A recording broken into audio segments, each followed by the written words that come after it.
Para ele. Aí, tá. Pode ser. So, hello, good morning. Good morning. Welcome to Rio. And so let us begin the conference. Our first speaker, Professor Jorge Massas from the Institute of Theoretical Physics in São Paulo State University. He'll talk about the number of fundamental constants at space-time perspective.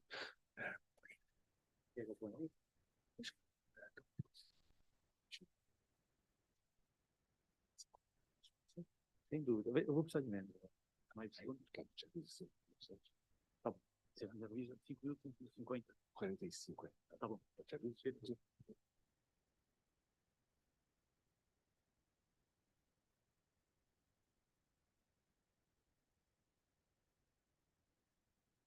Isso aqui, você põe também?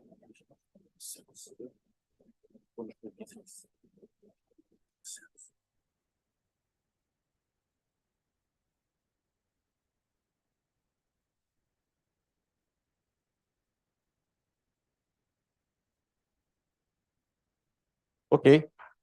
So first of all, I would like to thank very much Mario Novello for the kind invitation. Thank you very much, Mario. And today I'm going to talk about something different.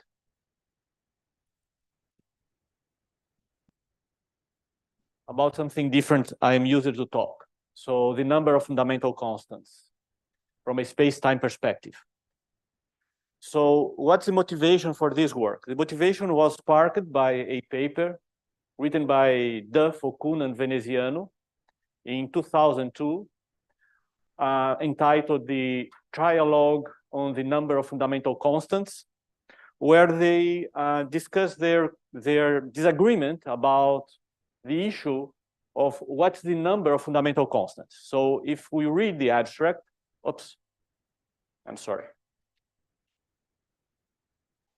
We can find in the abstract the following. This paper consists of 3 separate articles on the number of fundamental dimensionful constants in physics.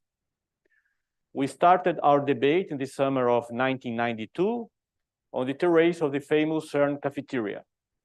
In the CERN, 10 years later, more or less, they returned to the subject to find out that their views still diverged and decided to explain their current positions. So I hope that at the end of this seminar, we all agree about the answer of this question, okay? But in order to do it, we first have to agree to make sense of this question. The more concrete way of making sense of this question is using a operational procedure. And the operational procedure that is in line with the trialogue is the following. Although they don't declare it there, state it there, let me state here. So what we look for here is to answer the question about what's the minimum number of standards that a cosmic factory must build to allow the measuring of all observables. So the question is how many standards this cosmic factory must produce and deliver all over the universe, such that we at the Milky Way and somebody else in some other galaxy can compare, say, the size of the black holes in the center of the galaxy. And not only these observable, but all observables in the universe. Okay? Is it clear? Okay, good. So for example, after the revision of 2019, the international system consists of 7 basic units that are defined by the fixing of the numerical values of 7 constants. So if all the international system units were essential to express the observables of the universe, then we would say that the number of fundamental constants is 7. But we know that this is not the case. Okay, we don't need 7 units of the international, the 7 units of the international system. Although they are convenient, they are not necessary to express all observers of the universe. So in this sense, Okun, in the trialogue, he argues in favor of 3 constants associated with the MKS system. Veneziano, inspired by superstrings, he favors the MS system. And Duff, he advocates for 0. Okay? So if this is not a philosophical question, this is a scandal that we don't agree about what is the answer of this question. And if this is a philosophical question, this should not be published in JHAP. Okay, because the answer, the explanation is going to be given based in a space-time, from a space-time perspective, let me spend 10 minutes with a flash course on the Galilean Minkowski spacetimes. Okay, this is very important. I'm talking about the Minkowski spacetime just for the sake of simplicity, because the results or the conclusions we are going to achieve, assuming the Minkowski spacetime, will be also valid in any relativistic spacetimes. Okay. So there are some common features that Galilean Minkowski spacetimes share. For example, they are both four-dimensional, they are both homogeneous in time and space, they are both spatially isotropic, they are both rigid in the sense that they don't have dynamical degrees of freedom, and they are both time-oriented in the sense that if you have an event that precedes an event in the past, that precedes an event in the future, this event in the future does not precede this event in the past. By past of an event O, let us define as usual as the subset of events from which O can be reached from, okay? If these events are in the past of O, this is because you can reach O from these events. And analogously for the future of O, they consist of the events, of the subset of events that can be reached from O. Very obvious. Good.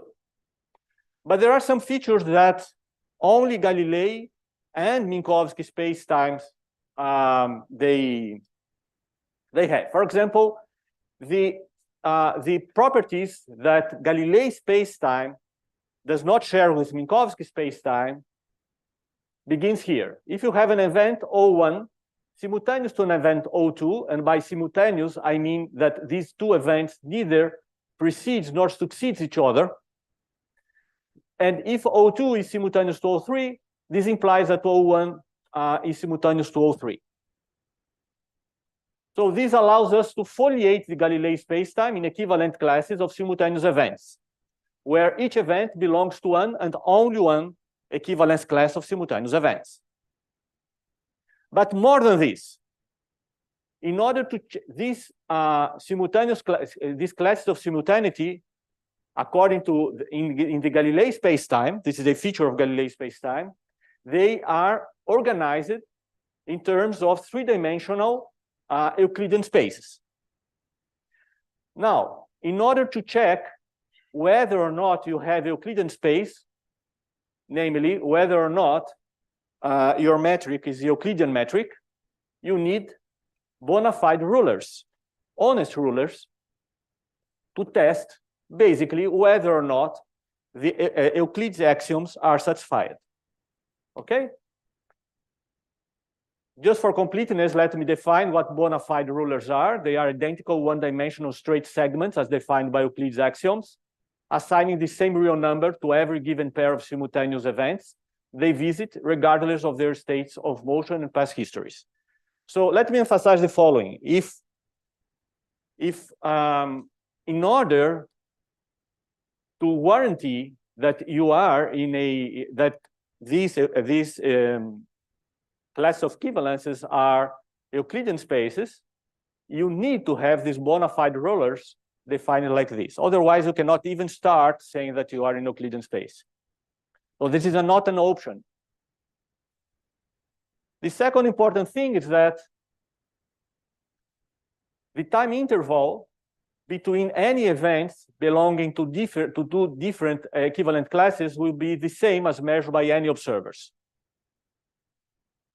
And in order to check this feature of the Galileo spacetime, you need bona fide clocks, honest clocks. So this is needed to make sense of it. And what are a bona fide clock? So I'm just verbalizing what everybody knows, and it was defined by, say, Bob Garrosh in Bob Garrosh's book. This is a point-like apparatus in a bona fide clock that ascribes the same real number to any time interval associated to any given arbitrarily close, causally connected pair of events they visit. Arbitrarily close and causally connected, right? Arbitrarily close, regardless of their state of motion and past history. So far, so good? Okay. So I summarize what you need to remember about the Galilei spacetime in this transparency. The construction of the Galilei spacetime demands the existence of bona fide clocks and rulers. If you don't have these both apparatus, you cannot even say that you're defining the Galilei spacetime. But we know that we live in relativistic spacetimes. So let me spend 5 minutes with Minkowski spacetime. So in Minkowski spacetime, this the simultaneity, if one event is simultaneous to the other, and again, by simultaneous, I mean neither precedes nor succeeds, and the second event is simultaneous to a third event, this does not imply that O1 does not succeed, neither succeeds nor precedes O3. For example, B and A, they neither succeed nor precedes each other, because you cannot reach B, say, from A. B and C also, they do not succeed, neither precede each other, but C succeeds A, because you can reach C from A. So this is why you don't have this implication here. So there is no intrinsic equivalence classes in relativistic spacetimes. So the Minkowski spacetime is built based on completely other postulates. And the postulates are these two ones. Let me just verbalize it for completeness. The first one is Galilei's principle of relativity, namely that identical experiments conducted by distinct congruences of inertial observers lead to equivalent results. And the second one is that the order lines of light rays in the vacuum are absolute, meaning that they do not depend on the emitter's word line. Okay, this is what some people say, that this is the constancy of the speed of light, but because I didn't define velocity, I have to state it differently, and the best way of stating it is in this way, because I don't need any ingredient that I didn't define previously. Good. So using this, we end up with the Minkowski spacetime being a four-dimensional R4 manifold, endowed with a Minkowski metric. And this Minkowskian metric is important in order to measure the distance between events. But if you want, rather than using the word distance, let me say that this is important in order to establish absolute relationships between pairs of events. So what maybe this is not so familiar, at least for students, is that we only need bona fide clocks, the same bona fide clocks that I defined previously, in order to check whether or not we live in a Minkowskian, in a relativistic metric. How? Okay, the procedure is the following. Suppose that I have two events. They may be or not causally connected, any two events in Minkowski spacetime. And let's assume that I have an inertial observer O, and this inertial observer can test with an inertiometer. The guy, he carries an inertiometer and just If the acceleration is 0, the inertiometer says 0. Okay, and make this observer to pass through one of the events, say P. Okay? So this observer is instructed to send a word line from the precise event on his word line, where when it emits a light ray, it reaches Q, the other event he wants to establish a relationship with P. And when it reaches Q, a light ray comes back from Q and reaches the observer at S. So this observer only carries one apparatus, a bona fide clock. And he's instructed to measure the time interval between R and P, this time interval, and the time interval between P and S. Here's an interval. And he multiplies both results. Okay? This is a quantity that has the unit of time squared, of course. Okay. Now you can repeat it with some other observer. He repeats the same procedure. Of course, he's going to get different time intervals. But the fact is that if you are in Minkowski spacetime, if and only if you are in Minkowski spacetime, this is true for every pair of events. And in order to check this, I only need bona fide clocks. In order to make this more familiar with the result that all of us know, let me use these time intervals to define the following quantities. Look, I am defining this quantity that I subtract this delta tau and sum with this delta tau, right? And here analogously, but rather than have a minus here, I have a plus. If I isolate delta tau RP and delta tau PS in terms of this delta T and delta L, and substitute it here, I get the usual line element where you can identify these definitions as being Cartesian coordinates. So if you think that this is artificial, you're not wrong. This is artificial because the Euclidean coordinates are just the Cartesian coordinates are just a choice. Okay? So what's the message here? The important message is that in Minkowski and relativistic spacetimes, the construction of Minkowski spacetime demands the existence of bona fide clocks only. If I give you bona fide clocks, you can check whether or not you're in Minkowski spacetime and any other relativistic spacetime indeed. Okay?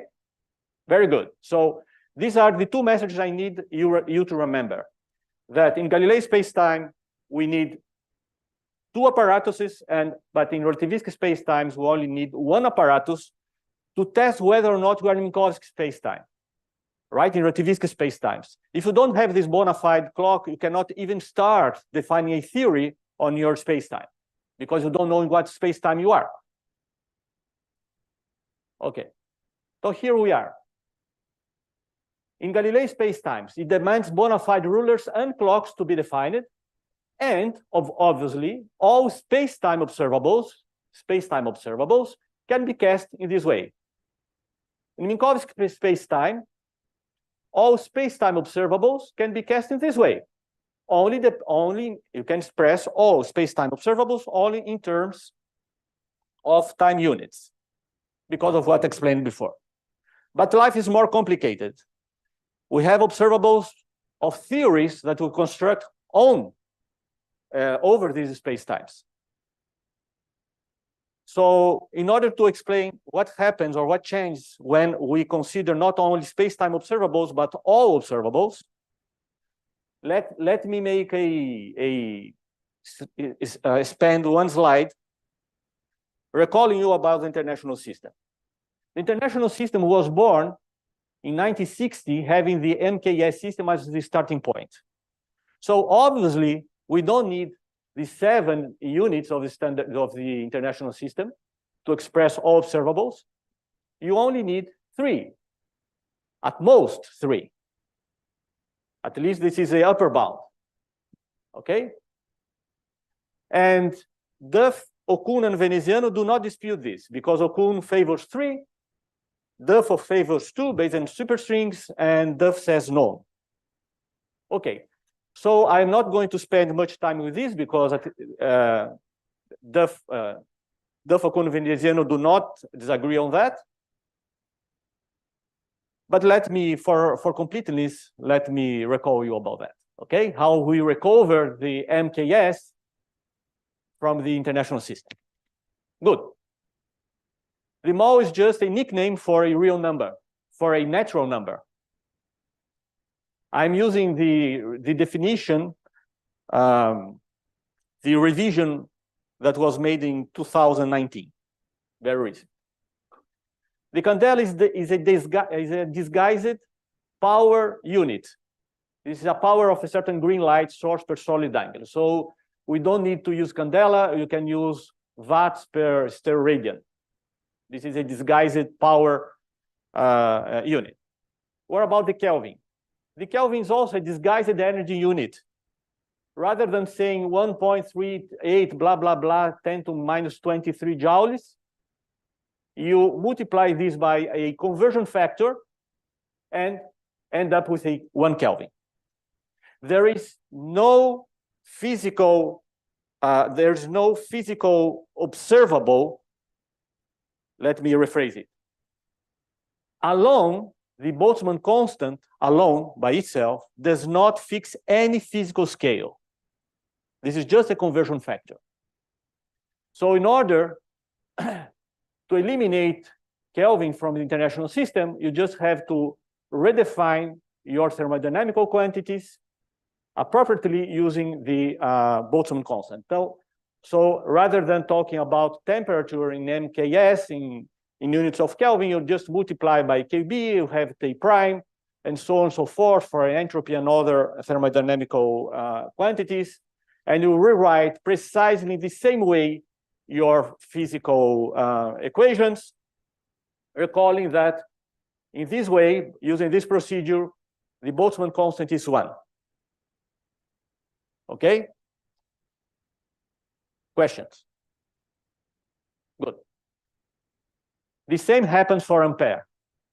For the Ampere is less obvious because this is a disguised, this unit is a disguised this MKS unit that rather than saying 9.4 blah blah blah joule meter blah blah blah, you multiply by the Coulomb constant and you end up with this Ampere. This is so true that the Gaussian CGS units, which are much better than the international system, you don't have the Coulomb constant because this is automatically 1. Okay, but anyway, because we live in the international system, if you want to get rid of the international system, sorry, get rid of the Ampere, just proceed as before with the Boltzmann constant, multiply appropriately all quantities where Ampere appear with appropriate powers of the Coulomb constant, and you end up, for example, with the Coulomb law written this way, which is precisely the same way that you find, this is precisely the way you find in the Gaussian CGS system. Okay, so very good. So far we have eliminated 4 of the 7 units of the international system. So we end up with 3, MKS, the original units that were used in order to construct the international system. So the conclusion is that the MKS suffices to express all observables. Suffices to express all observables. The question now is MKS necessary to express all observables as claimed by Okun? And the answer is no. And why? Look, this is a common wisdom that was lost in the 150 years. Let me go straight to what Quinn and Speak writes in 2014. But you can check by yourself, okay? For perhaps the surprise of some of the students, Newton did not express his law of gravitation in any way that explicitly included a constant g. Let me repeat this. Newton did not express his law of gravitation in any way that explicitly included a constant g. Its presence was implied as if it had a value equal to 1. It was not until 200 years later that Cournot and Bailey explicitly introduced a symbol for the coupling constant in Newton's law of gravitation. So we lived for 200 years without G because we didn't need G, because G is only a conversion factor. This was known by everybody until people got confused with this G. Let us see what Maxwell writes in the same year that Cournot and Bailey introduced the gravitational constant. This is James Maxwell in his famous treatise on electricity and magnetism. If, as in astronomical system, the unit of mass is defined with respect to its attractive power, the dimension of m, at his time he didn't know anything about G, is L to the third power T to minus 2. No kilograms. And why? Well, he didn't have this conversion factor to transform this unit in kilograms. What he's writing here is just that, say, the attractive power of Earth is not G. G alone does not fix any scale in physics. What fixes scales is G times M, written in MKS, is equal to AO times R to the second square. This means that if you have in Galilei space-time bona fide rulers and clocks, you can measure this and define the attractive power of the Earth or whatever. The kilogram G was introduced, let me tell you this funny story, just in order to make this funny number into 1 kilogram, which was defined in the French Revolution as being associated with 1 liter of water, just because people use it to trade with this scale in general. So G is just a conversion factor that makes it easier to write mass with this rather than using these strange numbers. Okay? So in order to eliminate G from the international system, just multiply, as in all other cases where we had conversion factors, quantities that have kilograms by G appropriately, and you end up, for example, with the force as written by Newton that didn't have G, where M is the attractive power of things given by, with these units here that you can measure with rulers and clocks. Of course, once you don't have G, when you end up with non-relativistic quantum mechanics, you write all constants, all your equations without kilograms, but the equations are precisely the same, of course. Okay, so the answer is that we don't need kilograms, we don't know anything but clocks and rulers to express not only space-time observables, but all observables of our physical laws in Galilei space-time. MS suffices to express all observables in Galilei space-time. All observables in Galilei space-time can be measured using the same apparatuses needed to define the space-time, honest clocks and rulers. So if the same honest clocks and rulers produced by this cosmic factory that allows you to test whether or not you are in Galilei space-time would be enough to express all observables of our theories defined on the Galilei spacetime. But we know that we don't live in Galilei spacetime, and Duff, Okun, and Veneziano also know this. We live in relativistic spacetimes. So what changed if now we check with clocks that we don't live in Galilei spacetime, we live in Minkowski spacetime? What does it change when we go and try to express our quantities or our observables, the observables of the theories, of relativistic theories that are built on relativistic spacetimes? Can we extend this this statement and say that all observables in relativistic spacetime can be measured using the same apparatus needed to define the spacetime, which in relativistic spacetimes is only clocks? The answer is yes. In order to show that in relativistic spacetime, C is only a conversion factor, not in Galileo spacetime. In relativistic spacetime, C is conversion factor. I will show you explicitly how to measure distances only with clocks. Because if I can show you that with clocks I can measure distances, then we can just free our cosmic factory of building rulers. We just ask for all these clocks. So I need 3 clocks, bona fide clocks as defined in the beginning. That we need them, this is not an option. We need them. We have to have them if we say that we are in relativistic spacetime, because otherwise we cannot even test whether we are in relativistic spacetimes, as I showed you before. So this is not an option. With 3 clocks, let me assume that I have a ruler here. It evolves in time to the future here. So a light ray is sent from this point to the left, extreme left to the extreme right.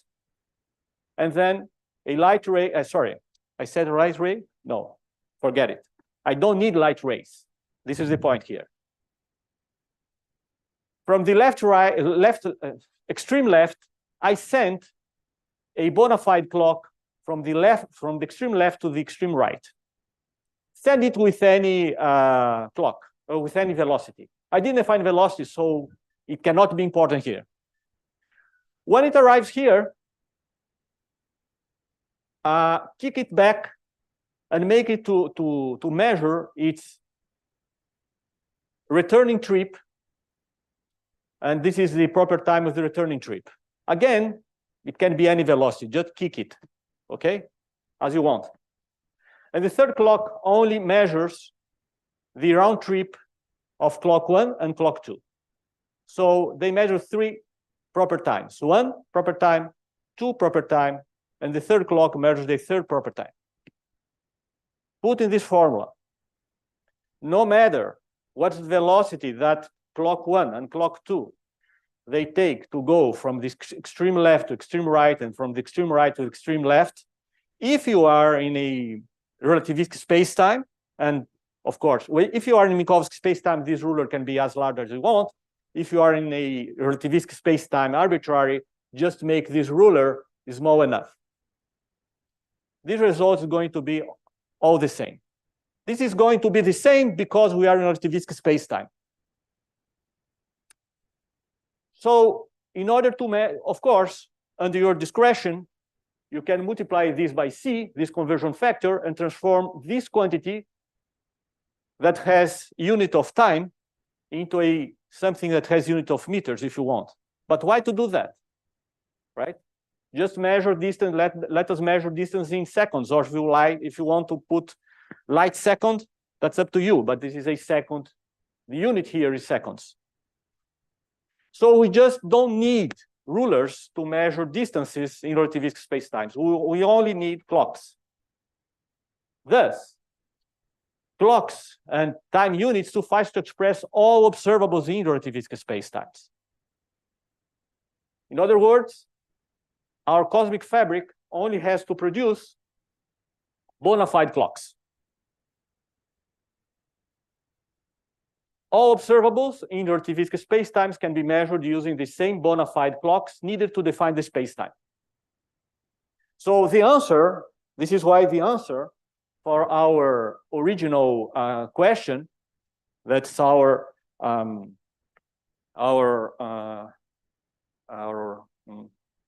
operational procedure, right? Is that, and what was the question there? Let me recall you. What's the minimum number of standards that our cosmic factory must build to allow the measuring of all observables? Right? 3, 2, 1, how many? The answer is the minimum number of standards a cosmic factory must build to allow the measuring of all observables in relativistic spacetime is 1.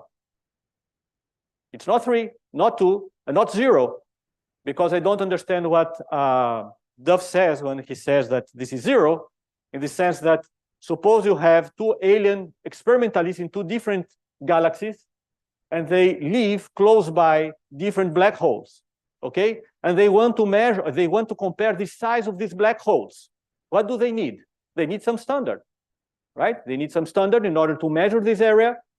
The other ones are going to measure this area and compare numbers, because after all, we always compare numbers, right?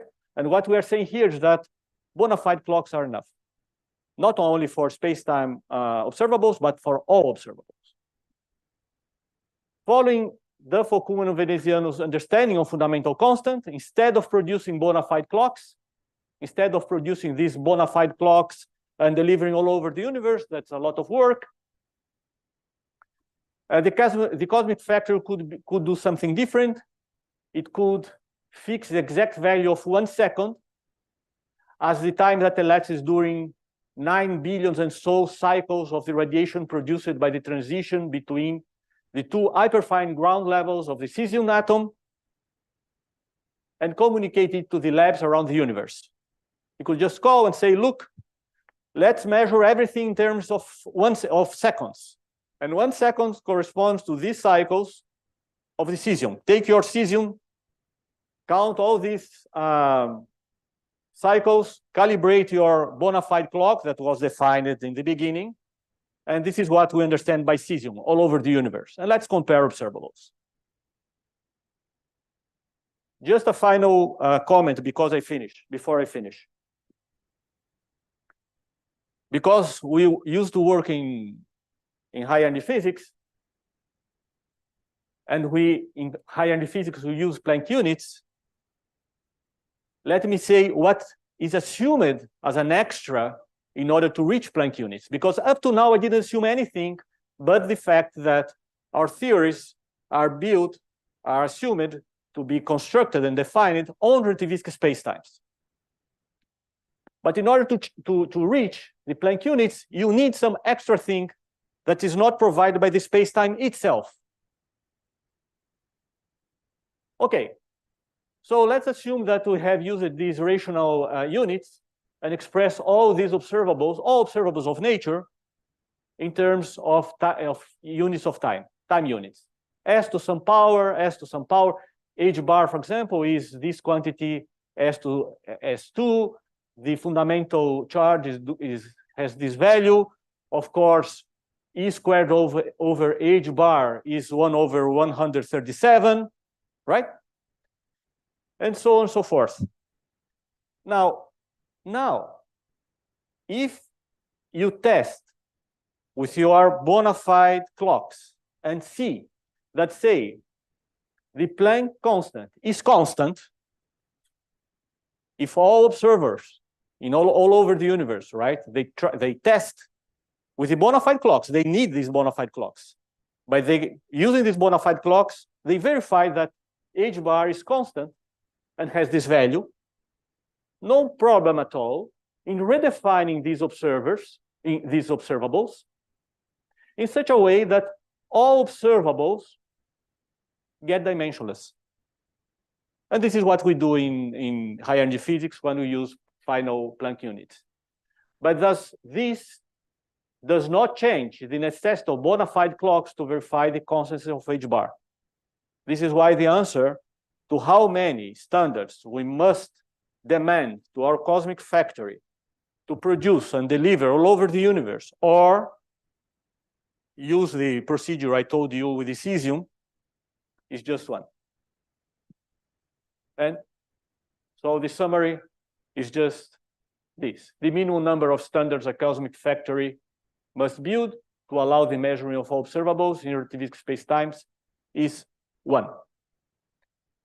Following Duff, Okun, and Veneziano's understanding of fundamental constant, instead of producing these bona fide clocks and delivering them around the universe, the cosmic factory can fix the value of 1 second and call all labs in the universe, saying that 1 second is the time that elapses during 9 billion and so cycles of the radiation producing by the transition between the 2 hyperfine ground levels of the cesium, communicate all over the universe, and we are ready to compare our observables and see whether they are the same, they are not the same, and so on and so forth.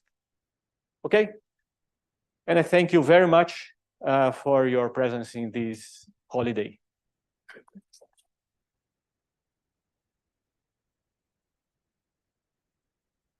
Thank you, George. Thank you for your talk. So, questions?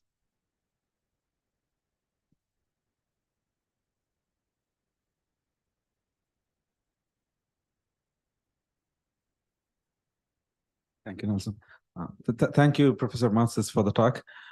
People don't talk about this kind of things these days. Everybody is interested in like super chic things. I have one comment and 2 questions. The first thing is, some of the rulers on the clock setup that you were showing, yes, it goes back to Bob Gerrard's beautiful book, but originally it goes back to Herman Bondi. Just an observation. Okay. The second thing is, you talked about the universal gravitational constant. You said it was introduced like 200 years after the publication of Principia, for example. Then what did Henry Cavendish measure 100 years before the introduction, right? Bob, he was interested in, as far as I know, okay? I'm not very good in history, so I just got into this just because of, I felt it was a scandal to, as you say, talk about supergravity, quantum gravity, and having a disagreement about such a basic thing, right? That's correct, yes. But Cavendish, he was worried about measuring the density of Earth. That's correct. Mm-hmm. Right? And so by measuring the density of the Earth, and it was before 1873, I don't remember when he measured it. 1797. Good. He was measuring mass as new from Maxwell over the volume. Mm-hmm. So the dimension he was measuring a quantity that was the quantity of the density of Earth he was measuring was this over volume. So it was a quantity that was 1 over t squared. Using, rulers and clocks. That's all he needed. Okay. Further down, you said, next slide, yes. I guess there. Yes, here, right? So you specify that's the distance we can measure. So why do you say it should be relativistic spacetime? Can't it be non-relativistic? Sorry, I didn't get the spacetime. You said specifically this is for Minkowski spacetime, right? So why can't it be Newtonian spacetime or Galilean spacetime? In Newtonian spacetime? Yes, Galilean, for example. Okay, if you make this procedure in Galilean, in order to reach this expression, I used relativistic. I used relativistic formulas. Sorry, which are not true. Sorry. In order to reach this, you need to use relativistic, usual special relativity formulas, sure, yes. Right? If you apply this procedure in Galilean spacetime, This is doesn't not work. going to give the same d independently of the velocity of the first clock and the second clock. Thank you. This is why I said that the velocity, the speed of light is a conversion factor in relativistic spacetimes, but this is not in Galilean spacetime, where you have to measure with clocks and rulers. Okay, because you cannot eliminate distances in Galilean spacetime using this procedure. So you obtain the constant. How many equal is?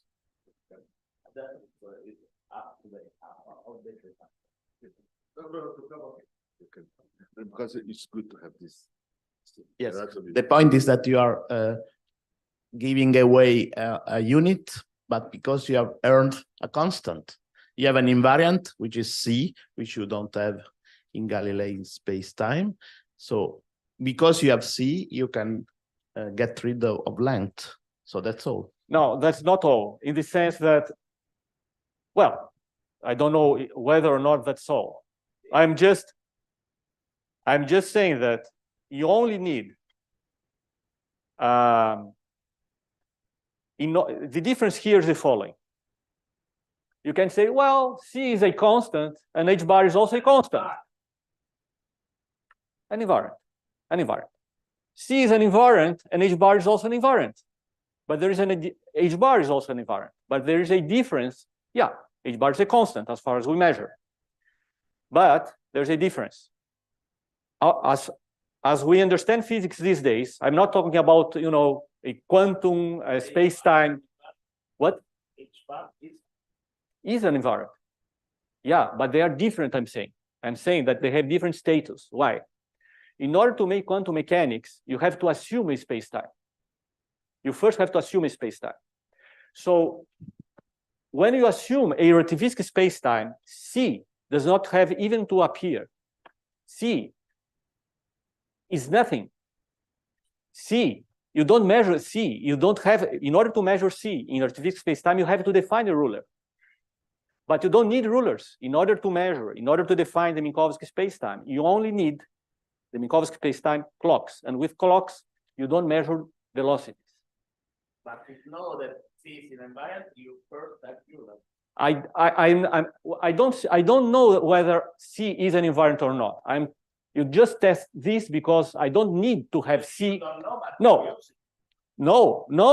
Look, this is an important thing. The light cone should have another name, cone of causality, because even if we didn't have lights and zero mass particles, we could still live in relativistic space-time, and we should not use light rays, or in particular have things like C in order to test anything. Right? So the fact that we live in a Minkowski space-time does not depend on light. Does not depend, if it does not depend on light, does not depend on the light velocity. Sorry, just a second. Let me just finish. Look, in order to define a relativistic space-time, you only need clocks. With clocks, you test whether or not this is true. If you are in a Galilean space-time, this is not true. If you're in relativistic space-time, this is true. The fact is that with clocks you don't measure velocities. Velocities is just adimensional.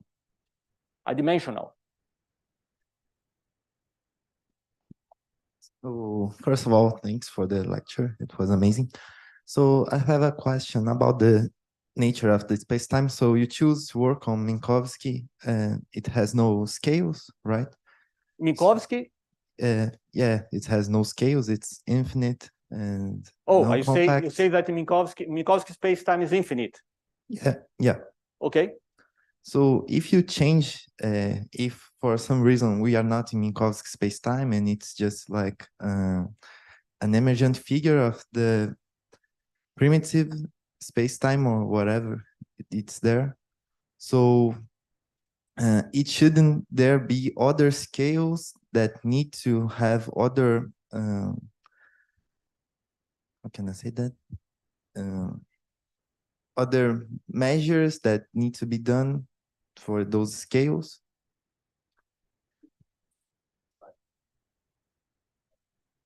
Good. Yeah. If you leave, no.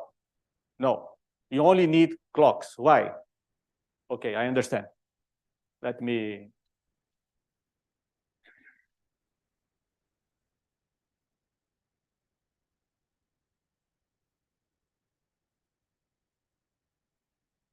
Here we are. Okay, you are talking about this metric, right? In Minkowski space-time, you have this metric, and say that you are in a black hole metric.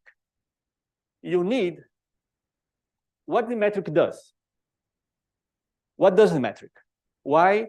Metric is something that does not depend on coordinate systems. This is something absolute. This is a tensor, right? Very good. So what do you need this absolute thing? Because it establishes absolute relationships between pairs of events. This is what it does. Okay? So the metric for Minkowski spacetime allows me to give this procedure because I am in Minkowski spacetime. But if I were not in Minkowski spacetime, this procedure would still be true for any pair of events arbitrarily close. And if you, for every pair of events, you see what is ds squared, right? Only with clocks. That's okay? Take pairs of infinitely close events and see what is ds squared. And make an infinite table where P is associated with all the neighborhood, all events in the neighborhood, and so on and so forth, and make this infinite table that you are going to construct only with clocks, as I showed you, right? Then you know, you can identify what is the space-time you're talking of. You're going to identify what's the space-time you're talking of from this infinite table associating ds squared to every pair of infinitely close events. And I don't need to establish this ds squared, nothing but clocks. Did I answer your question? If I didn't, you can rephrase it in Portuguese. I will do my best. That's okay? Okay. Okay. Thank you for your very nice talk. I have the impression everything is okay if you omit the Maxwell equations, because in an international system, the Coulomb is derived from the Ampere law. The Ampere is not fundamental. You derive the Coulomb using the Ampere law, which is the opposite. And so there is of what happened in the GGS system. In GGS system, the charge is a unit of charge because we define the charge as through the Coulomb force. So the price that you pay in using the international system is that in the Maxwell equation you get the permeability of the vacuum and all these constants, which are very unphysical, in my opinion. So I'm not sure, totally sure that I can agree on these and also on that slice, because usually is the other way around, no? Okay, it's Ampere that defines the Coulomb, but then you have, as I said, you have something that you pay, that you have to pay, is a big price that you have to pay in the Maxwell equation because you have to introduce all these non-physical constants. So have you thought about that? Yeah, look, let me, I will give you a fast explanation because of time, but go to the appendix of, say, Jackson book. He makes a discussion on this and make very, very clear in 2 pages why you only need MK, in his words, MKS to express, you don't need an ampere, you just need 3 quantities, okay? So, but look, just to give you a fast answer to this. If the ampere were necessary, I could not avoid the appearance of the Coulomb constant. I could not avoid the appearance of Coulomb. I could not be able to do electromagnetism without the Coulomb constant. And the Gaussian CGS system, this is precisely this quantity is 1. The charge is given, the unit is stat Coulomb, and the stat Coulomb is a nickname for a unity that only depends on centimeters, grams, and seconds. Change it for kilograms, meters, and kilograms, meters, and seconds, and you see that the charge and all other quantities, ampere is just charge per time, are also expressed using MKS units. If you agree that in the Gaussian CGS system, okay. So ampere may be useful. It's definitely not necessary to express any observables in nature. Good. So at this point, I only wanted to make sure that all these mole, candela, Kelvin, and ampere are not necessary. No, MKS includes the electromagnetic part, includes. It seems that it does not include, as for example, temperature seems that does not include because of this Kelvin thing. But this is just a impression. This is just it was an unhappy. I understand completely Purcell and in Jackson when they agreed. I don't know if all of you know, they agreed that they would never change from the Gaussian CGS system to the international system. When Purcell died, Jackson just quit, and the last edition of his book is in the international system. That's life. Anyway, yeah. Okay. Can you hear me? This, what happened with this? Okay. Oh, let me. No. No, because they are. I think they are recording. So. No, but you can. I think no. Okay. Like the new Oh. generation. Okay. Yeah. Thank you. Thank you so much by the talk. Very interesting. I have 2 questions, but I'm going to do one only. You start the talk, put very important principles in a view, the homogeneity and isotropy of the space-time. Okay. This all this picture work perfectly in this space-time in Galileo and Minkowski's space-time, but you speak about the propagate this for all universe, yes. But this is not. This is space-times are not the metrics of space-time. The metric of space-time are the Friedmann, Lemaitre, Robinson, Walker. You can extrapolate all this in this space-time. Is only think that it works similarly in this space-time, and the homogeneity and isotropy of the universe have some problems in cosmology today.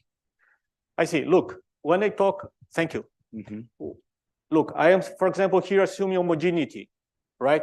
Here, when I say homogeneous, I am assuming time and space homogeneity because I'm talking about the Minkowski space-time. But nothing here, I'm just talking about the Minkowski space-time because it's easier to explain in 50 minutes this stuff. Nothing that I said for Minkowski space-time is not valid.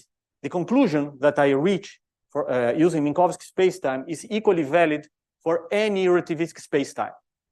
One thing that I forgot to comment is the following.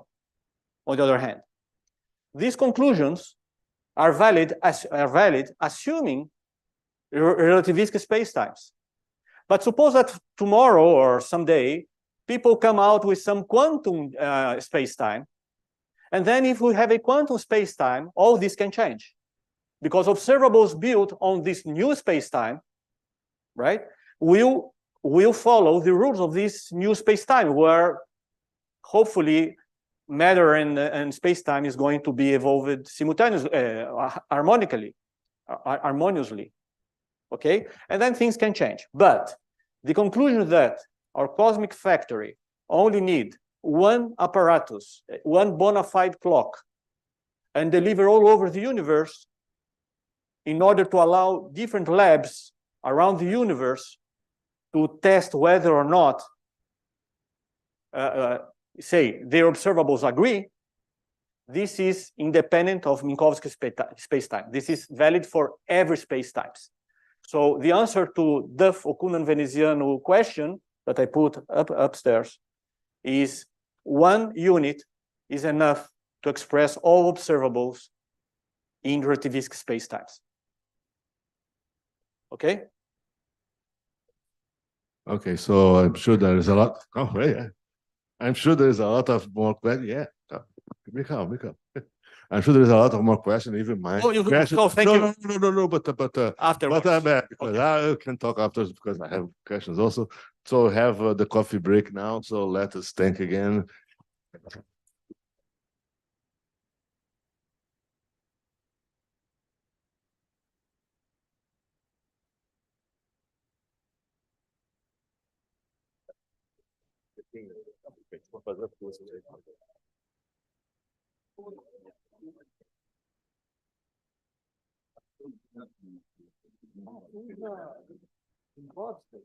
Usa o valor da distância. Imagina que você tem, pega por exemplo um sistema cartesiano, Pega, por exemplo, de x, de x até o 2, e veja, suponha que você tem esse relógio, e reescreva essa coordenada x, que acaba sendo distância própria, porque você está com uma régua parada no sistema cartesiano, em termos daqueles tempos. Olha isso, só elimina.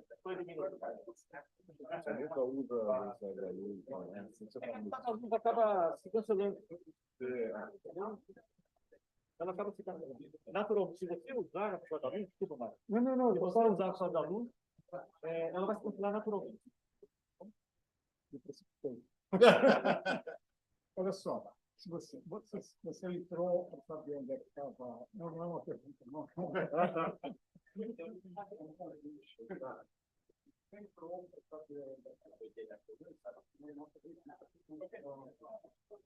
que estava. Olha, a primeira vez que eu entrei foi estava vivo. Depois, eu estava no paradigma, que eu me sentava no programa. Eu coloquei no Google, e aparece diretamente.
functions and loop integrals in Minkowski in the Sitter space. Okay, thank you for coming. Thank you. Thank you to the organizers to inviting me and to come with us here today. My talk is sort of a technical talk. So you can look at it at several levels. Either you understand everything, so you are better than I am. But also you can just focus on the general ideas. This is a talk about perturbation calculation and loop calculation in quantum field theory. It's supposed to be a talk in the Sitter space-time, which is, as you know, the cosmological space-time of interest because of the expansion of the universe. And but calculation, loop calculation, and perturbative calculation in quantum field theory in flat space-time are usually performed in momentum space. So the techniques of momentum space calculation in quantum field theory in flat space-time are essentially useless when you move to curved space-time, because you don't have the Fourier representation of the space-time, which is the momentum space. Momentum space is another copy of the space-time, dual to it, and is really another copy. But this is just a local concept when you move to curved space-time. So you better develop other techniques to do loop calculation, notably calculation in position space. So because of this, in the first part of the talk, I will show you a few examples of position space calculation of loop integrals in Minkowski space-time. These kind of things have been my occupation for the last 5 years, or maybe 10. So certain calculations are still ongoing. Part of the talk is still under construction. Some results have just been published. Some other results are already 10 years old. So it's a mix of all these things. So let's start with the calculation, the simplest loop, not really the simplest, but one of the simpler loop calculation in flat space. As you know, we do calculation in quantum field theory in the Euclidean formulation. This is the key. Let's say we are talking about scalar fields here, and we are talking about calculation which are less trivial because we are allowing mass to be different. So we have 2, 3, many masses around of scalar fields. This is, you can name this function the Schwinger function, which is the Euclidean version of the Whiteman function. You should pay attention because the Whiteman function satisfies the Klein-Gordon equation.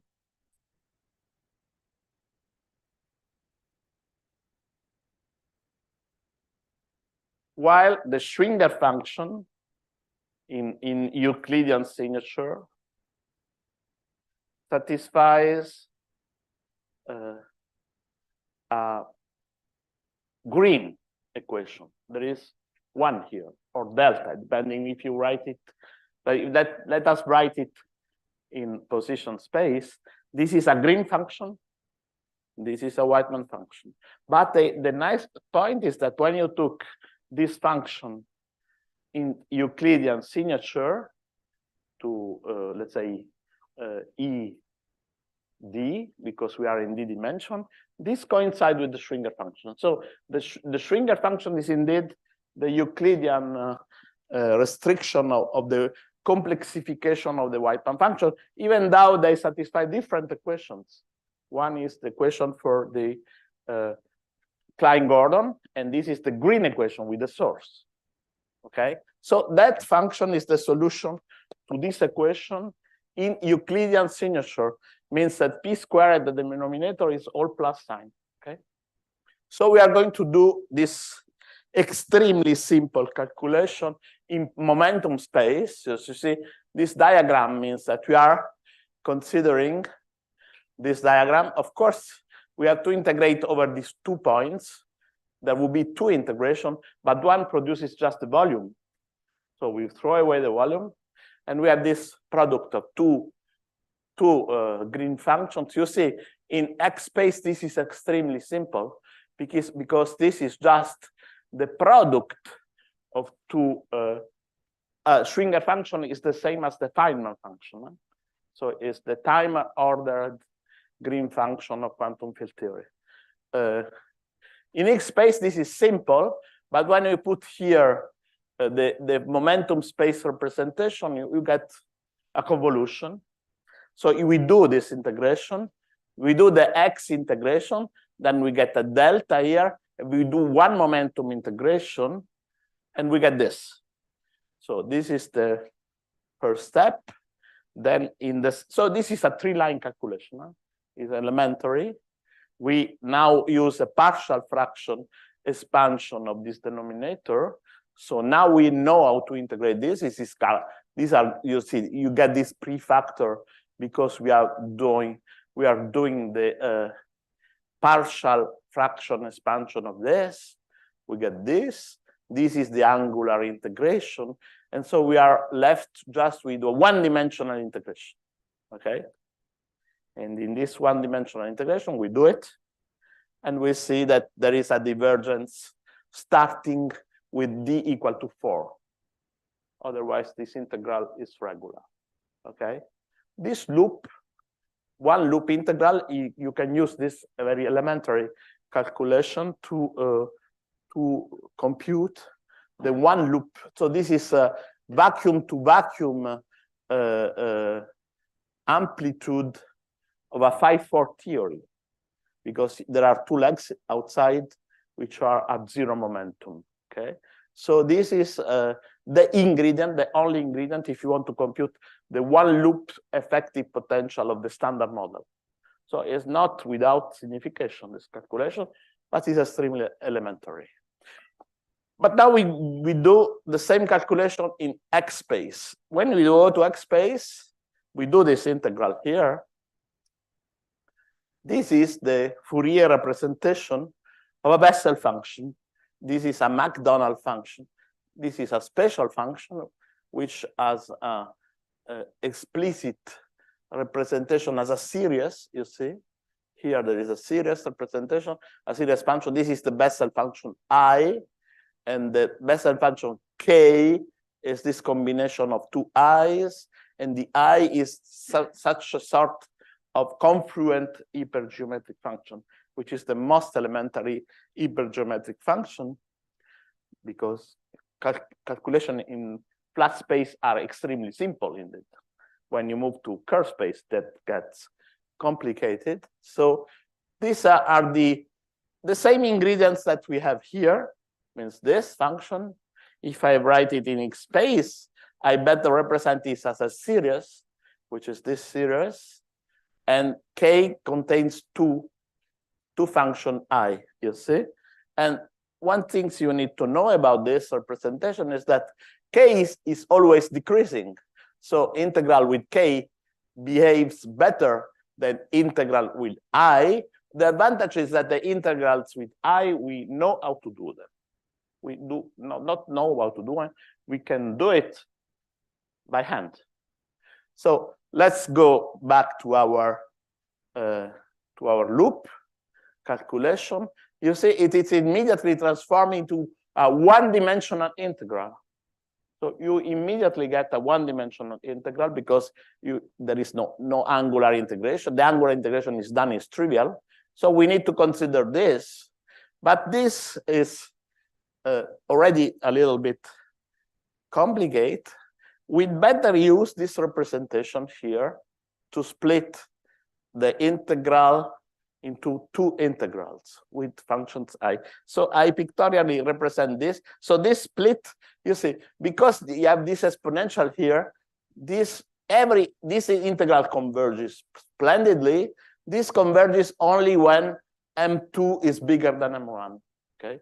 Because of this exponential behavior. So our original loop is now replaced by two new integrals. You see this dotted in this dashed line is this propagator I, and the dotted line is the same propagator at the opposite index. You see this I is D is the dimension of the space-time. D over 2 minus 1, D over 2 minus 1, 1 minus D over 2. So we have now two integrals to compute. Okay, but still, this calculation takes one line. So you input here the series representation of I. This is the Mellin transform of the Bessel function. It's easy to be computed in terms of gamma function, and you resum it. This is the general formula. You really make the exercise. It is instructive for you. You compute this more general integral. You see, I'm using nu and rho here. Here, I just need D over 2 minus 1. This is more general than what I need, but it still is two-line calculation. And if we specialize to our case, we just get the same result, of course. But this three-line calculation in X space. Okay, so you say you gain nothing because in momentum space is three-line, in X space is still three-line.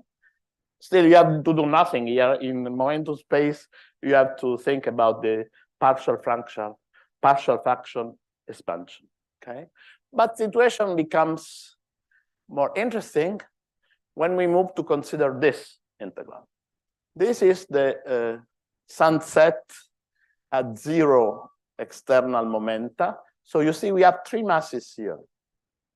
And this is what we want to compute.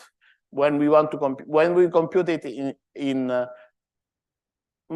position space, it is always a one-dimensional integral because the integral over the angles is trivial. Here we get a 2D dimensional integral to be done. And the bad news, unfortunately, is that this integral, no one knows how to compute it directly. So already here, the situation is dramatically different. So what people are not stupid, of course, so they devise methods to compute this kind of integrals, but you cannot do it by hand this way.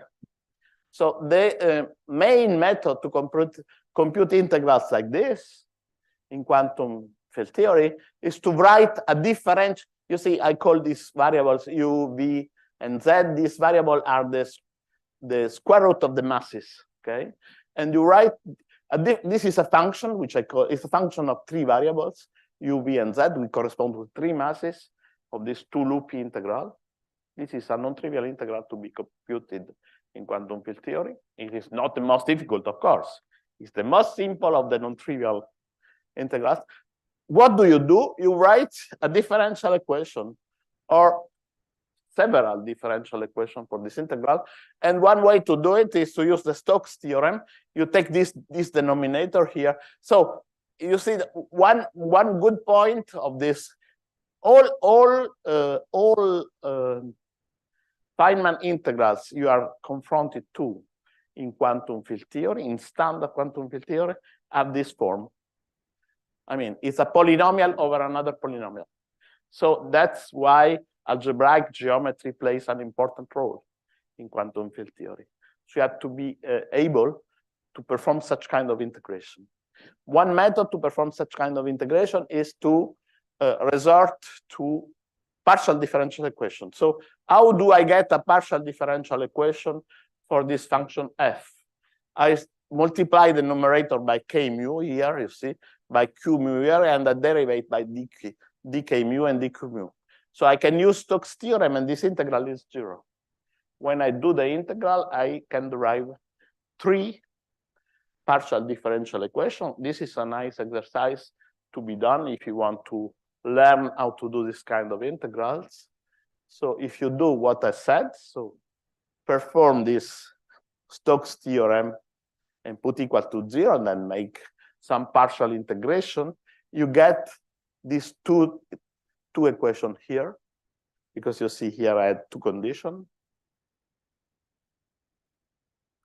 And the third equation, which is here, it's obtained by replacing here V and Z, a change in the role of V and Z, while J is this explicit function, okay?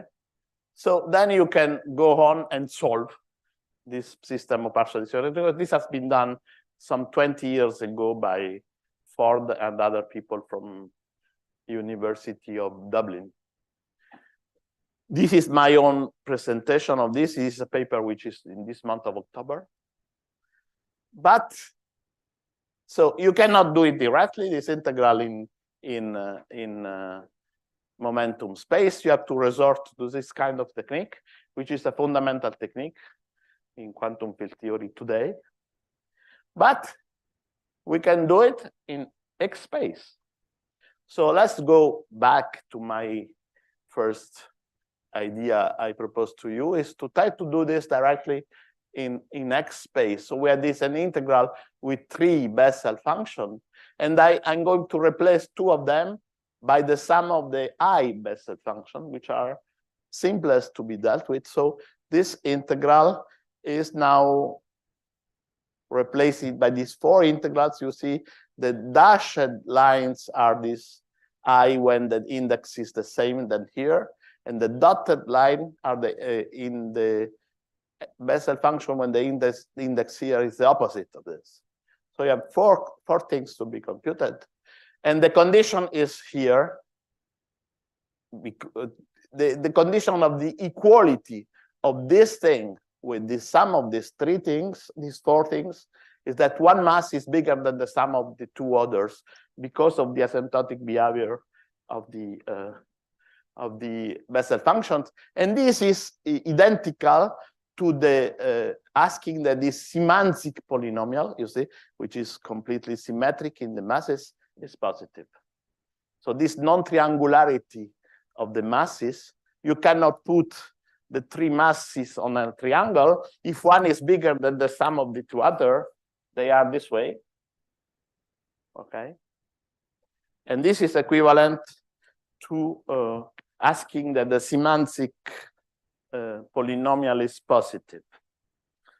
So if you do, so Bailey was able to compute this integral in 1936 in terms of the so-called Appel function. Appel function is a double hypergeometric series. So this Appel function, you can encounter this kind of functions if you are computing higher order loops in quantum field theory. So you can express just copying on the books, just the browsing the Grasstein book, you get that this integral can be expressed as a sum of 4 Appel functions. Of course, you can tell me why this integral is worse than this expression, because this is as much as unknown as this integral itself. So I'm dealing an integral with an Appel function. So we are not very happy. We can do better than Appel. And indeed, there is room to improve Appel result. This is a 6-line computation. I don't bother you with the details, but these are extremely simple. The only observation, when you write this, when you do the first step, you input the series expansion of the I function here.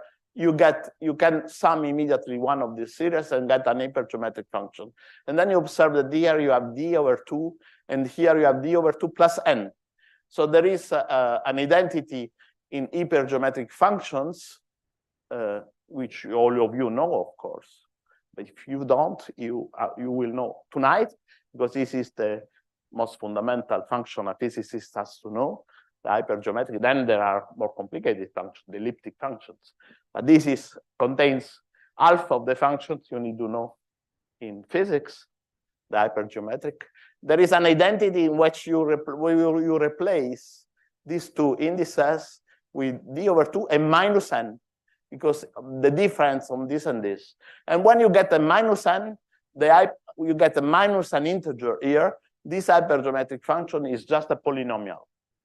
So you can go down, down, down, down, and get the final result this way, just an ordinary hypergeometric function of this ratio of the masses. So it's a 6-line computation, which I propose to you, and we get the result, which is the same that was obtained 20 years ago by the English collaboration without any partial differential equation, just one-page calculation. Okay, so X-space calculation have their advantages also when you do Minkowski quantum field theory. This is a proof, because this you don't get this resulting momentum space so easily. So this is if this condition is satisfied, means when the semantic polynomial is positive, but we have also the possibility, now that we have this formula, to do an analytic continuation in the masses to cover the other case, the triangular case, when no mass is bigger than the sum of the other two, means that they can be the sides of a triangle. In this case, the semantic polynomial is negative, and seems is a little bit different of the other formula. The English collaboration was not able to understand this, and it's obtained by analytic continuation in the masses. So this integral, which is easy but not trivial, you can obtain it in one-page calculation in X space. Okay, so this integral is the crucial ingredient to compute the two-loop effective potential of the standard model. Okay, so let me show an example of the application of this formula. This formula, a general statement concerning quantum field theory. When you do quantum field theory in an odd number of dimensions, formula are extremely easy. When you do quantum field theory in even number of dimensions, including the physical space-time dimension d equal 4, formula are extremely complicated. That's why I don't believe in holography and all these things, which people pretend to explain things in 4-dimensional space-time using 3-dimensional calculation. This can never work. So I don't show to you what it is in dimension 4, because to extract, so you see this, of course, this formula is divergent at d equal 4, and you have to extract what it is at d equal 4. And I can tell you it's quite a work to extract this, the result at d equal 4. But at d equal 3, this is more or less trivial. So you get the divergence here, 1 over 32p squared. This number is important, d minus 3, a number here, and the part which depends on the masses. By the way, this formula, this is the explicitation of this formula when you put d equal 3 and you take out the divergence, the ultraviolet divergence, okay? Which is the most fundamental phenomenon in quantum field theory. If you use this identity, indeed, this formula is extremely simple. It's just the log of the sum of the 3 masses plus the divergence plus a constant, okay? This takes in 2 pages of calculations.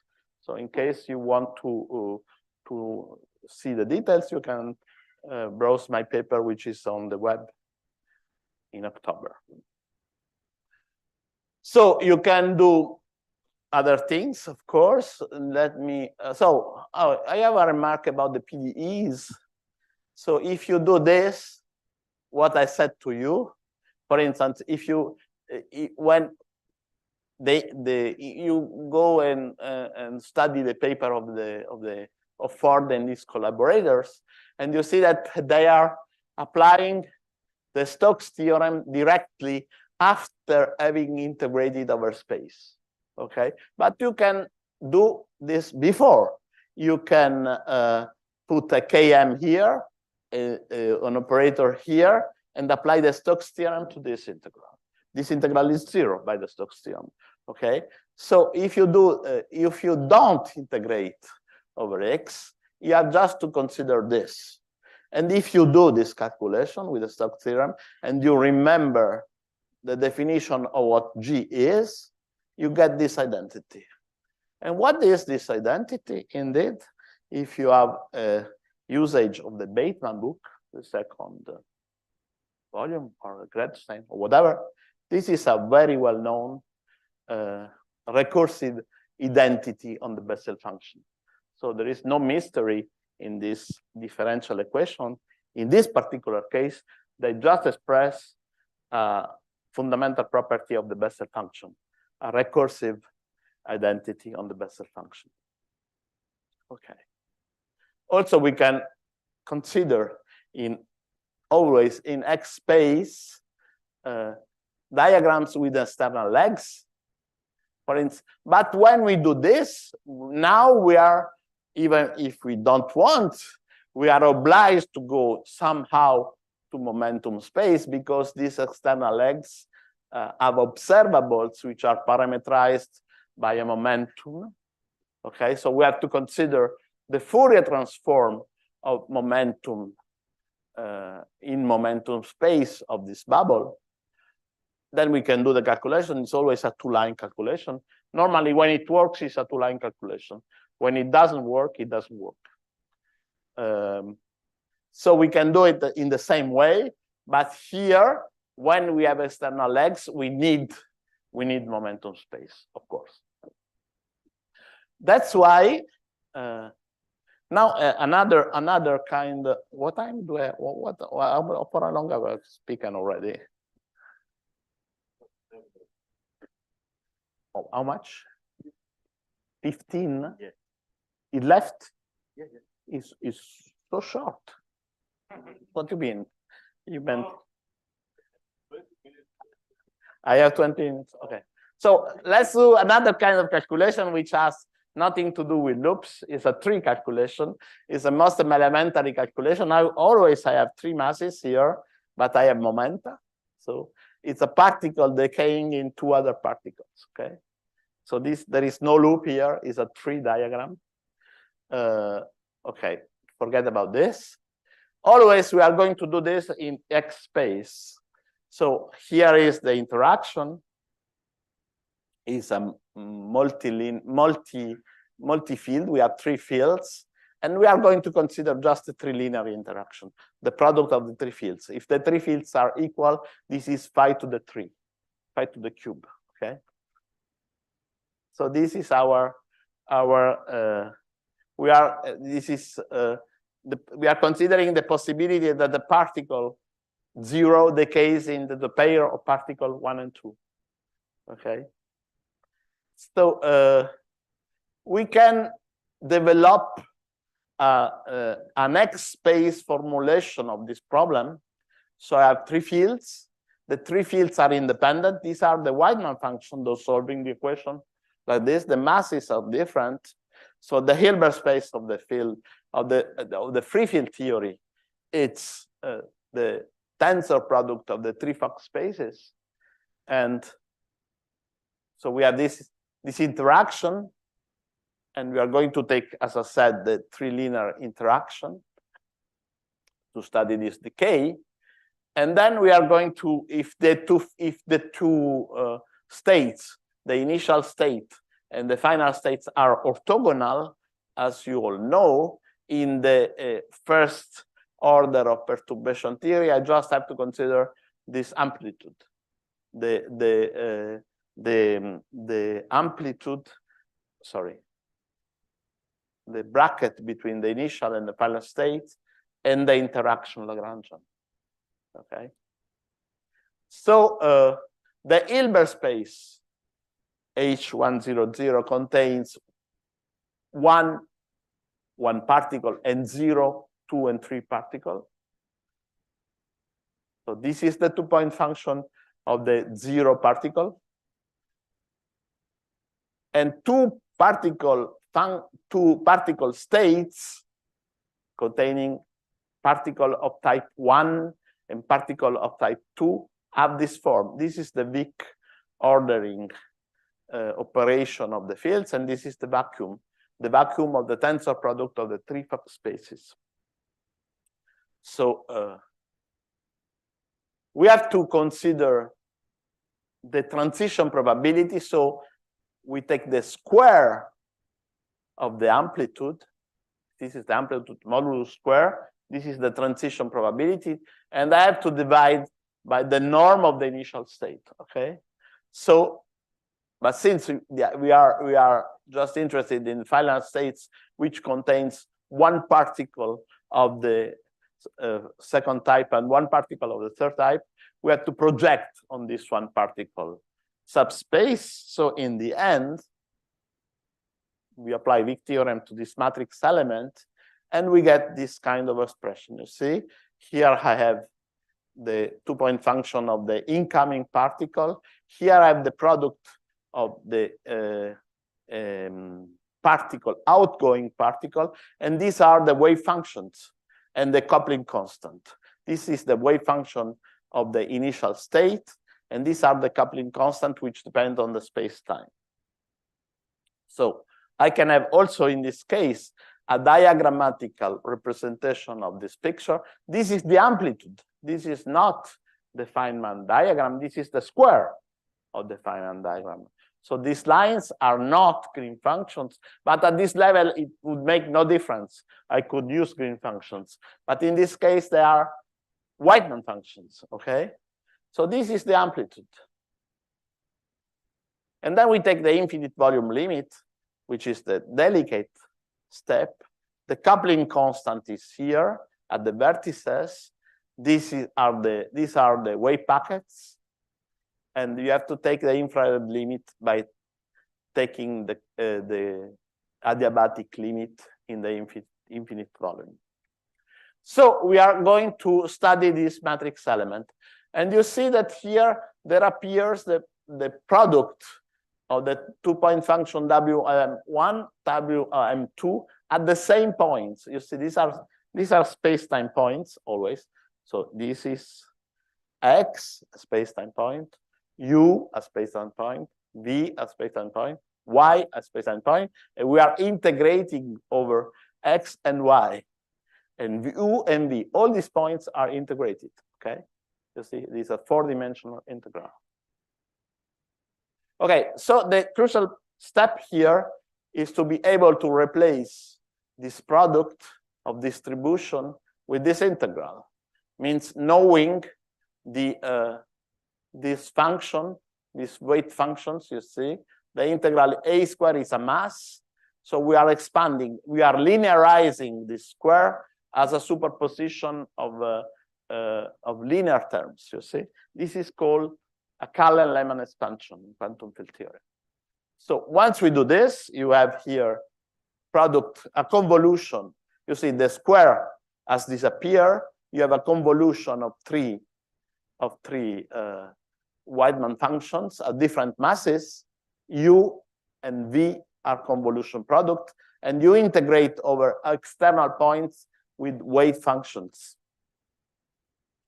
So then we get the infrared limit. We forget about the infrared limit, and we get the final formula here. You see, this is the final form, some sort of final formula which we have to improve a little bit more, where one infrared limit has been taken, but the second one is still there. And now we have a second simplification, because this is a calculation you can easily do in momentum space, for instance. When you integrate, you see one G has disappeared, the G of U, so we can perform the U integration, and this is like a projector identity. If not, there is a diverging constant, this delta. The only thing which needs to compute it is this C.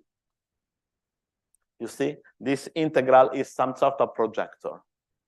M0, A, you get just M0 here, you get a delta here, and a constant, which is extremely simple, it's just 2 pi.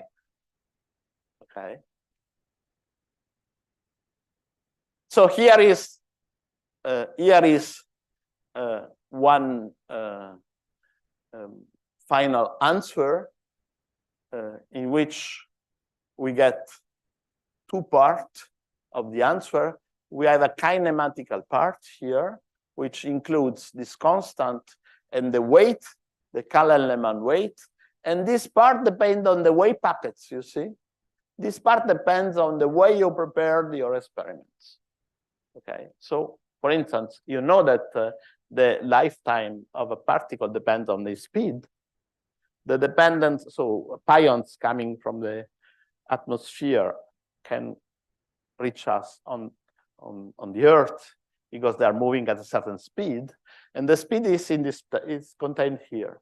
This part is just kinematical. So this is, let's say, the detail of the preparation of the experiment is here, and this gives the Lorentz invariant part of the thing. Okay, so we need to compute these things in general. We need to compute this C. We need to compute this rho, and this is the wave packet. So calculation of this thing in flat space, again, is done by Fourier transform. So here is, I don't spend time in commenting these 4 lines, okay? But we see, I should have put a plus here. Means that this thing is non-zero only when these things are positive. So this means that because of this restriction, a particle of a given mass cannot decay into particles which the sum of the mass is bigger.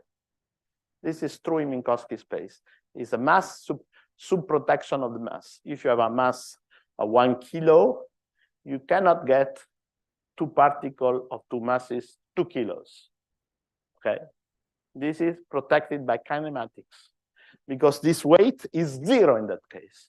Okay, so the computation of the Callahan-Lehmann weight in so here are the examples in dimension d = 3 and d = 4. You see, you have this theta function, which forbids this integration of a particle into 2 particles which are heavier. Okay, this is conservation of energy indeed.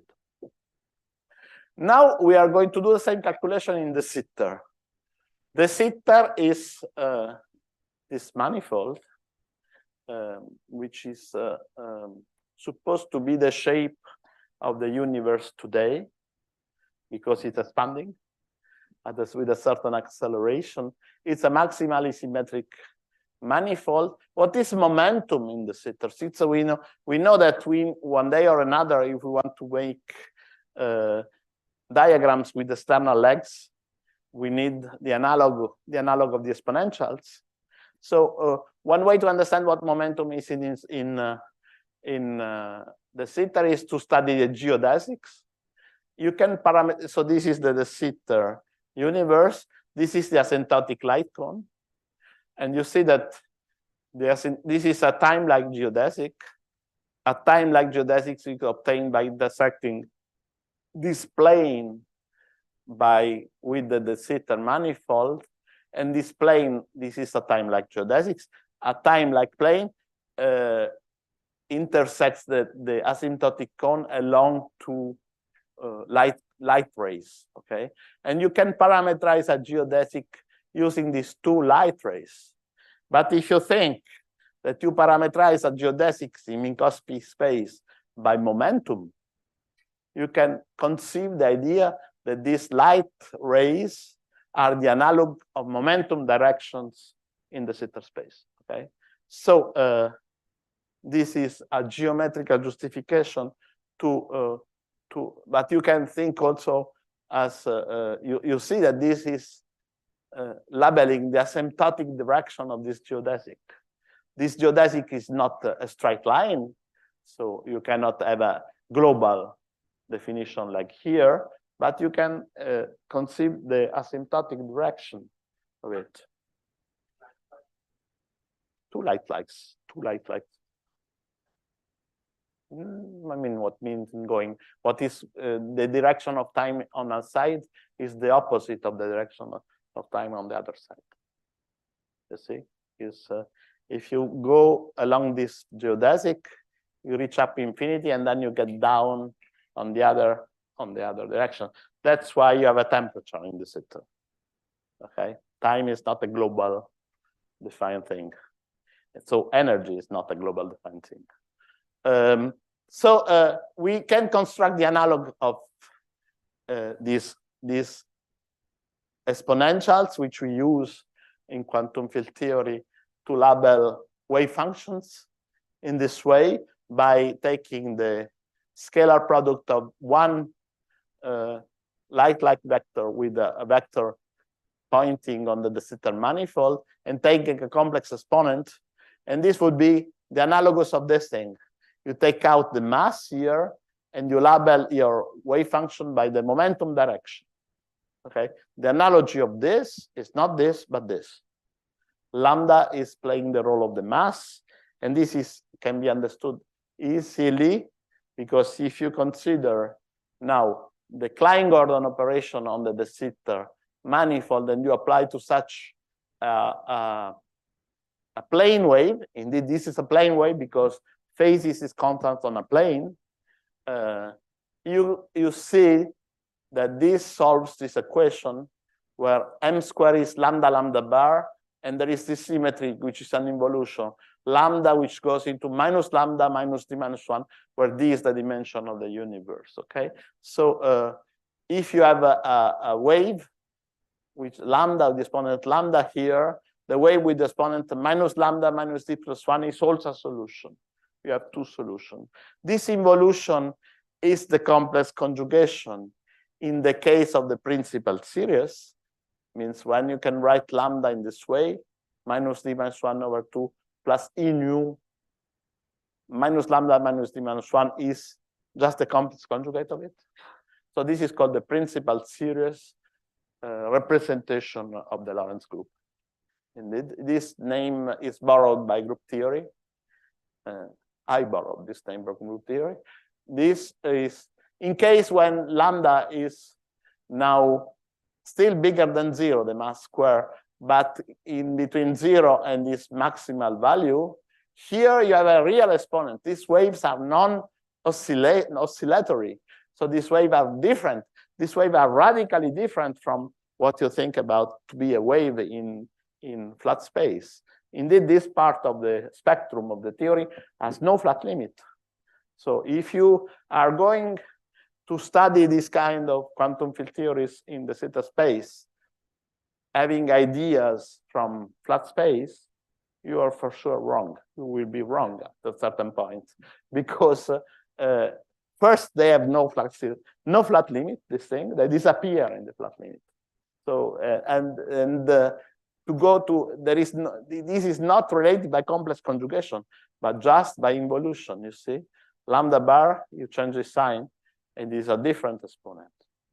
Okay, so this part of the spectrum, which includes as a limit the 0 mass case, is not at all similar to what you see in flat space.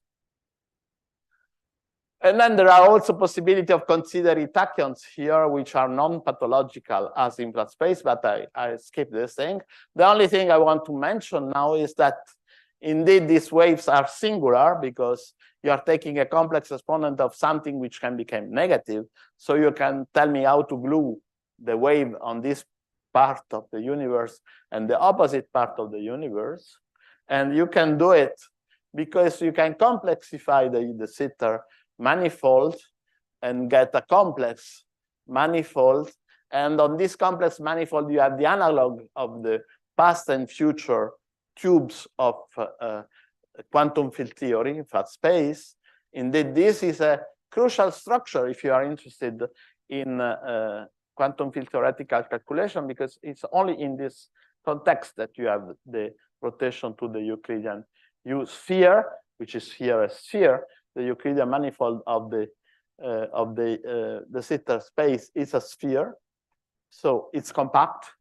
This is good news, but all the other news are bad. So you gain something for the infrared problem, but you gain also a worse infrared problem indeed. But still, it's interesting, it's fun. So we can have a Fourier space. So let me skip these things. Just show you. It's important because here you could understand why you can have tachyons here. But let's forget about this. So here is the Fourier space representation of the two-point function. This is the two-point function at mass lambda lambda bar. So you have one point here, which is in the backward tube of the complex de Sitter manifold. You have a second complex point in the forward tube. You mean these points are imaginary parts which are non-zero, and you are integrating on over momentum directions because masses here are always on shell. Masses are entering in the exponential, and the integration is only over momentum directions. I mean, since you have this asymptotic cone and you choose a basis, for instance, you can choose the sphere. So you want to compare this Fourier representation of the two-point function in the Sitter universe, which includes indeed even case in which this is non-positive, non-unitary for any complex mass. But in the case of principal series or complementary series, all the other series, this is positive, unitary. And this is the standard Fourier representation of the two-point function in flat space. So the analogy is striking. Okay, this is my result of some 25 years ago. So skip about this. We can do the same calculation as in flat space for the decay of two particles. The only problem is how to compute. So let me just stress what it is. Now we don't have any more Bessel function. We have Legendre functions. Legendre functions are one order of complication higher because the Bessel function is a hypergeometric function 1, 0, and the Bessel function and the Legendre function is a hypergeometric function 2, 1. So if you want to perform explicit series, it's much more difficult. Still, we can do a lot of things. So computing this integral will give us solution of this stability problem of the unstable particles on this de Sitter manifold. Because once we compute this integral, we get this. So this is really, really fun. It took me 5 years to solve this problem. I have not the time to explain to you the details here, but the point is that we have to transform. Now we have to do the opposite thing to transform a one-dimensional integral in a multi-dimensional integral, introducing these plane waves. And one good point of the de Sitter manifold, or the complex de Sitter manifold, is that in there are two Euclidean manifolds, not only one. One is the sphere, which you obtain by complexifying time, and one is the one of the two sheet of a two-sheeted hyperboloid. Then you get by complexifying all the variables. If you complexify all the variables, you get in here, and this is a Riemannian surface, which is less problematic than this. By the way, this is the Euclidean manifold of the anti-de Sitter manifold. Okay, so if you do this, you transform your green function into a Fourier representation of it. What do you get? You get that this integral is transformed in this multi-dimensional integral, which is over y variates over this hyperboloid, and this psi1, psi2, psi3 variate over the product of three spheres. And then this integral can be done. It takes a lot of ingenuity to do it, of my collaborators. Unfortunately, two of them have died this year. Michel Godin, who died 2 months ago, and Jacques Brosse, who died 6 months ago. We did this work together 10 years ago or 15 years ago, maybe. So thanks to them, we were able to go to the end. It takes a lot. It's not just a calculation. You have really to invent your path in here. It's not computing something. It's inventing something. And the answer is this. Here is the answer, which is very beautiful to me. This integral is the ratio of the product of 8 gamma functions over 6 gamma functions, completely symmetric in the masses. And this is holomorphic in the masses. So the difference between the previous case, in the previous case, we had a step. A step is not an holomorphic function. A function which is 0 and non-zero somewhere is not analytic. This is fully analytic in the mass. This implies immediately that a particle can decay into any two other particles. You see, in flat space here, we would have had this step. Here we get this. This is always, when you see such simple formula, you immediately understand this is a 3-dimensional case. In 4 dimensions, the formula is much more complicated, but the shape is the same. So you get a continuous step function, okay? So it can happen that a particle of a certain mass in the principal series decay into 2 particles of any mass. Of course, it's exponentially suppressed because the probability that it happens is extremely low. But if you have as many inflatons as you wish, you can see it. So let me just, I skip this because there are other consequences on this. And now, just to tell you what I'm doing now, this is the same calculation. You can perceive a difference here. The difference is that here I was integrating this thing in between 1 and infinity, you see? This means that the interpretation of this integral is the product of 3 retarded functions of quantum field theory.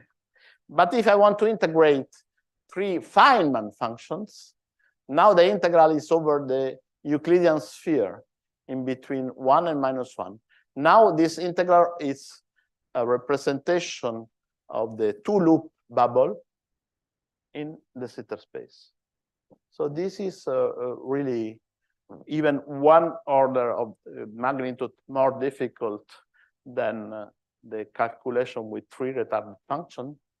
But indeed, we were able to solve also this problem just in these days. And let me show just to you. So the integral here is over the sphere. The sphere is the Euclidean manifold of the de Sitter de Sitter manifold. So you need that the fact that you use correlation functions which are holomorphic is crucial. Otherwise, you cannot go to the Euclidean section of your complex manifold. And then if you, so as I told you, the green function is always a Legendre function, because I explained to you that the green function is the restriction to the Euclidean section of the 2-point function. And the 2-point function is a Legendre function. So when you restrict the Legendre function to the sphere, you get a function of an angle, because the 2 points on the sphere the distance is an angle, and you have to make this integral. I can tell you that this integral is difficult. You won't find it anywhere, not in your Mathematica, not in your Gradstein book. Let me show just the answer in the 3-dimensional case. You see, this is the answer for the flat space, and this is the answer for the de Sitter space. Let me just draw your attention on this number, 1/32 pi square d minus 3. And here we get 1/32 pi square d minus 3. You can tell, you can have the reaction. Locally, the de Sitter space is flat, so it's obvious that you get the same result. Now we are completely fooled because this result is an integration over the sphere, so it's a global object, in not only a global object, but a global divergent object. And the two calculations have nothing to do with each other, nothing to do with each other. And you get exactly the same thing, apart from the rest, which is not at all the same thing. So when you have logarithms or d-logarithms or polylogarithms in calculation in flat space, you must expect polygamma functions in the zeta space. So this is the ingredient to compute now the effective potential at two loop at inflation. So this is the outcome for physics of this kind of effort. Okay, I think I'm done.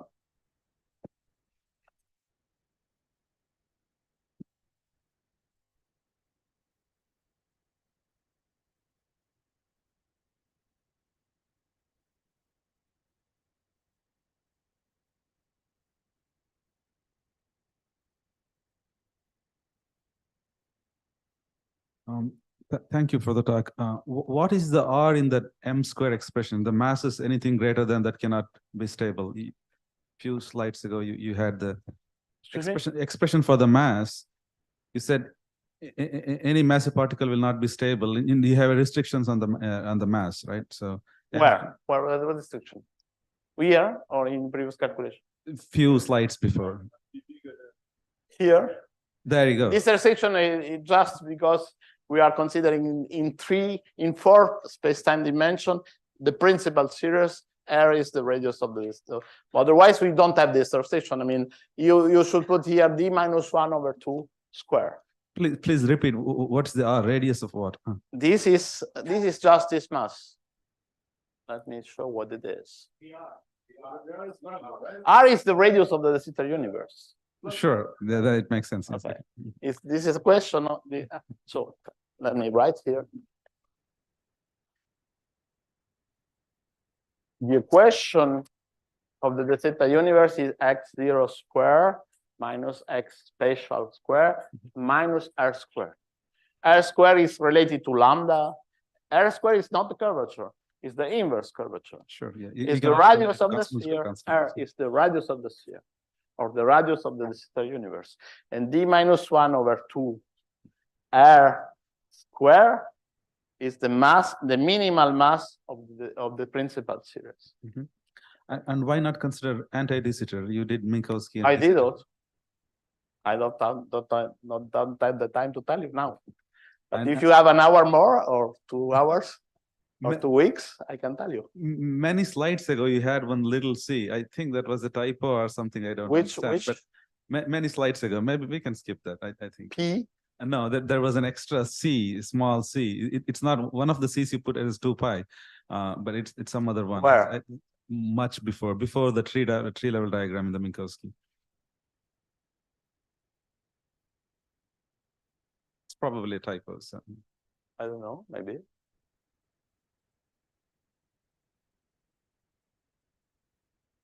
Here? Much before, yes. Much before. Before the tree, yeah. So before in the loop diagrams on flat space? That's correct. Here? 1 second, yeah, one before. Here? Before, keep going. Here? Before. There, yes, yeah. What? See the second line. There is in the denominator c to the power of before the gamma function. What's that c there? Where? In C. Sorry, C is M3. That's what I thought. Yeah, it's a typo. A is M1 and B is M2. If you find, because it's a shortcut for me, so I did not change this one. C is M3. Okay. Hugo, just a question follow his remark. The relation between the mass and the radius, inverse of the radius. It makes sense to take this R to infinity, because in this case, all the part could be unstable. When you take the flat limit in the de Sitter space is made of 2 things. You have to move R to infinity and M to infinity in such a way that M over R is a constant. If you don't do this way, you don't get anything. This is called a contraction or a coalescence. It's not a limit. You have to move everything.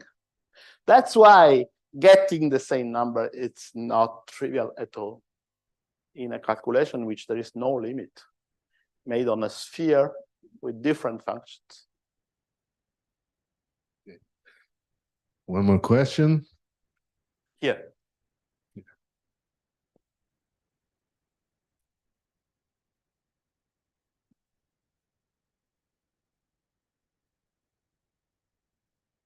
In the last slide where you show the calculation to flat space and de Sitter space, you point out the numeric factor.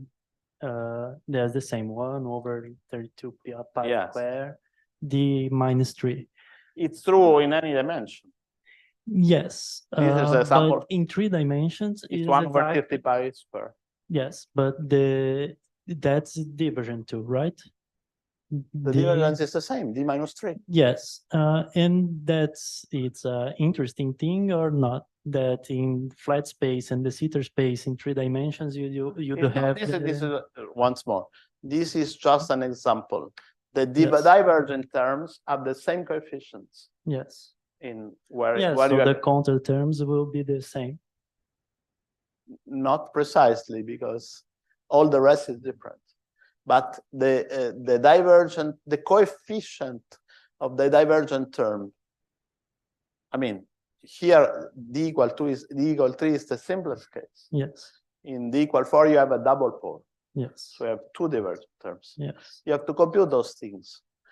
I tell you that to compute those things on the sphere and to compute those things I computed those things in flat the space numeric factor as I show is you the same. is totally different. Uh, And there is no limit at all here. uh-huh. So there is some mystery in this coincidence. It's not just saying that if you look at the Sitter in a small enough boundary, you get the same asymptotic. So because the Legendre function, if you look at it in a very small neighborhood, it looks like a Bessel function. Yes. But when you go away, it's totally different. And we are integrating over 3 points over all the sphere, these 2 completely different functions. And in the end, the divergent part is the same, which someone which is in my way of understanding is ingenious could say, this should be expected. This is an ingenuity. You see what I mean? If you say so, it's that you don't know how to compute it. If you say so, it's that you are a wishful thinker, but you don't know how to compute it. Not you, huh? I'm talking about some still. I'm the only one who knows. Okay, so let's thank again, Professor Hugo. So have lunch now and then 2 o'clock we are back. Okay.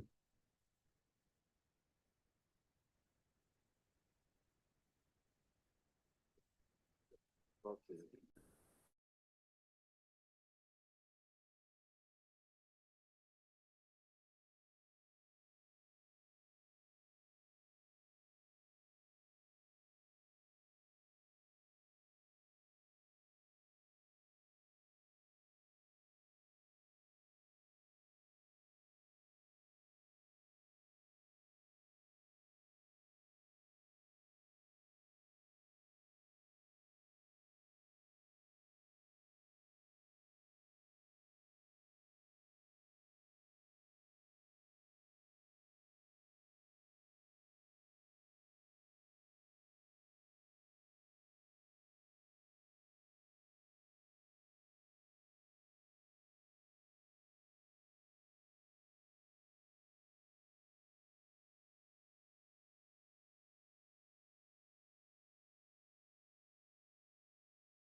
Grazie.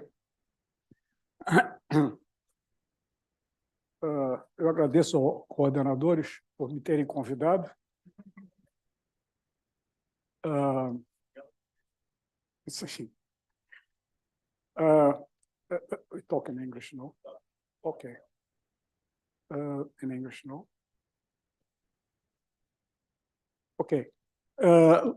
After the elaboration of this special theory of relativity, it was clear that one should change gravitational, Newtonian gravitation. And Einstein and other people did this by the simplest way, which was introducing a scalar field. And then these people made three mistakes. First, suppose that scalar field satisfies a linear equation of motion.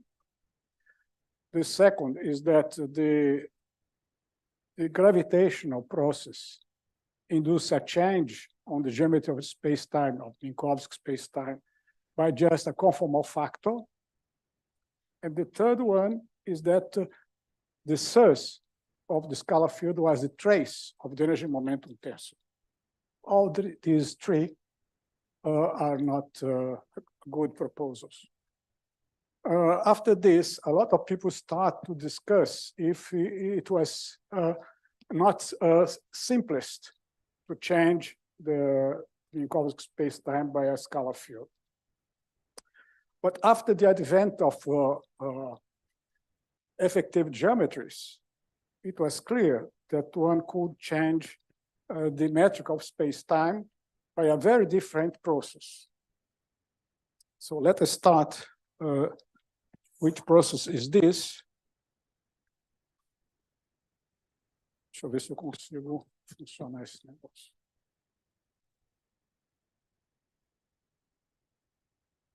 By the way, this theory, or at least the process that I will describe here, is in process, made with different peoples, like, for instance, Professor Moschella, Junior Toniato,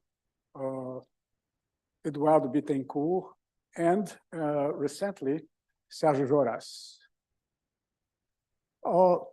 This is the hypothesis of the scalar theory. The gravitational interaction is described by scalar field, which is exactly the hypothesis of Einstein and these people. But the field satisfies a nonlinear dynamics. The theory satisfies the principle of general covariance, which other means that GSG is not a theory restricted realm of special relativity. All kinds of matter and energy interact with the phi only through the pseudo-Riemannian metric, which becomes this one, which was taken from the effective metrics from the other theories. Alpha and beta are functions of the field, not of derivatives, only of the field. And the double is the gradient. Besides, test particles follow geodesics relative to the gravitational metric, Q mu. The relation between this phi and the Newtonian potential is not a trivial one, we shall see. The background Minkowski metric is not observable. This means that matter and energy interacts only through this combination. These are the hypotheses, and we shall see if these hypotheses are robust sufficient to deal with the gravitational process. That magnetic waves propagate along null geodesics relative to the metric Q mu. And the covariant metric is exactly a binomial form. Remember that the contravariant is a binomial form. When Feynman started to describe gravitational process in terms of field theory, he started to use some sort of this process, perturbation of Minkowski metric, plus something. But if you do this, the contravariant expression in Feynman's procedure is an infinite series.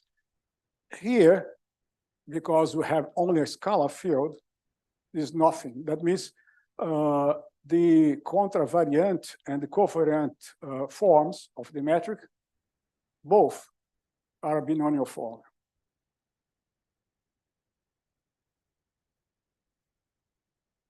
This is the covariant expression. From the Newtonian limit, all these are already published in papers, which if one is interested, I can give you the reference after. Alpha is exponential, means 2 phi. V is the potential, which means this one. And alpha plus beta is exactly alpha squared times V, this potential. Matter is essentially a minimal decoupling to gravity in this standard way. The determinant of the metric is related to the determinant of the Minkowski background times this function, which is very simple. The dynamics of the scalar field is given by this expression. Remember that V, V is alpha plus beta divided by alpha 3. This is dynamics. Square root of V, the Lambert of phi is a key, where key, very different from general relativity, depends only on the trace of the energy momentum tensor, yes, but depends on this quantity E, which is the projection of the energy momentum tensor on the field. That is T mini, d mi, d phi, d ni phi, divided by omega. Omega is, it's here. Omega is,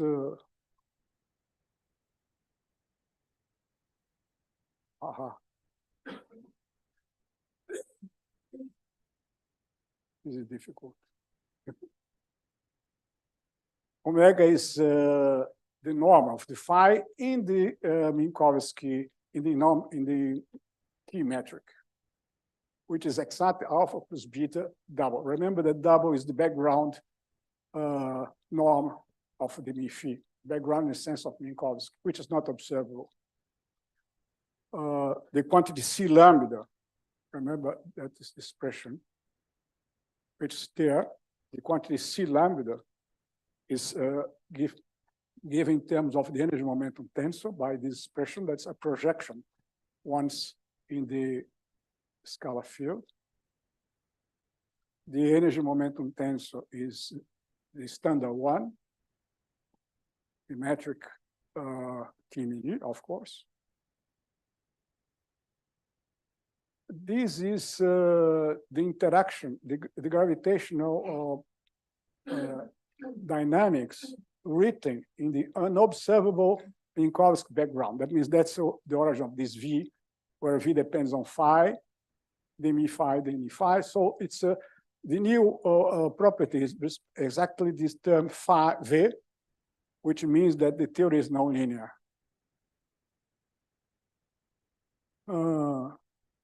Remember that in general relativity, we can formulate it in terms of a field theory.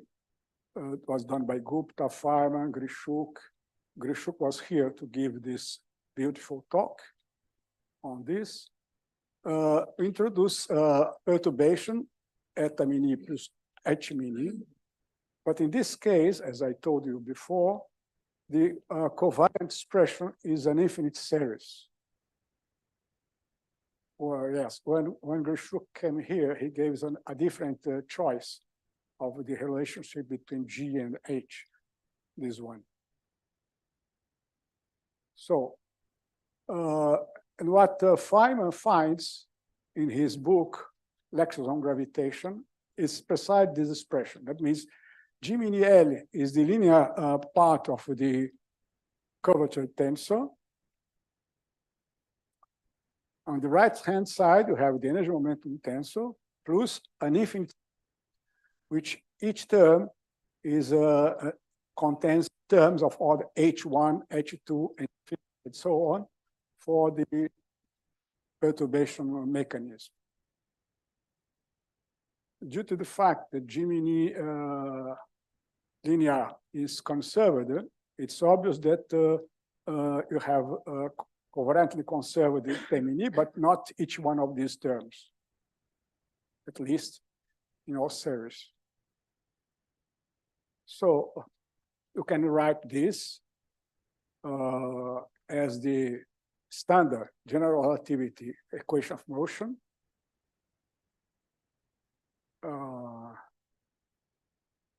Obviously, it's not a conserved quantity, this T min in the background metric Gemini. So that's the reason why it's difficult to identify this T min with the energy of the gravitational field.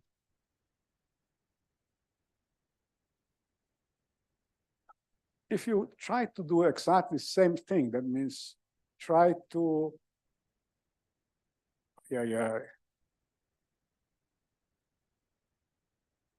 try to write an equation similar to the 11.1, this one, in the scalar theory of gravity. Let us see what happens.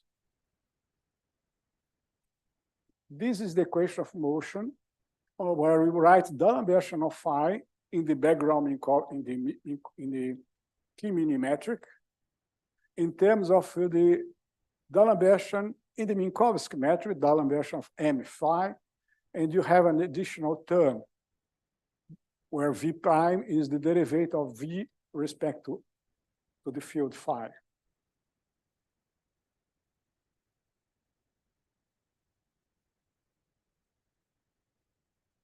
So this is the form of the scalar theory of gravity dynamics, which means this, you have to compare this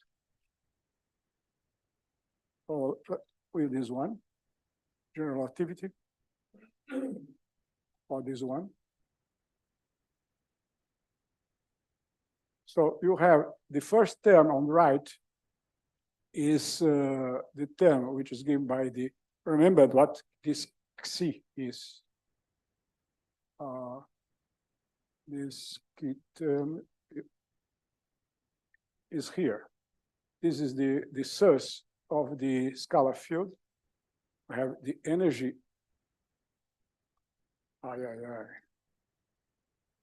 You have the term A, which is the projection of the T min in the field twice. T is the trace, and C lambda is constructed with these derivatives. So this is the term which appears here.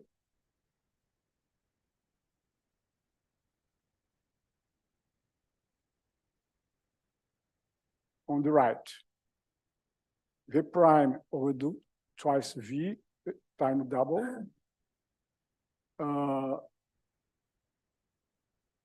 In order to define some sort of gravitational energy of the field, which satisfies the conservation in the key metric, we tried this one, which is the simplest thing that you can do. If you take this, and if you suppose that this represents a conserved energy momentum tensor, then the divergence of this implies the equation of motion of the phi field. In this case, the dynamics of the scalar field can be written in this form.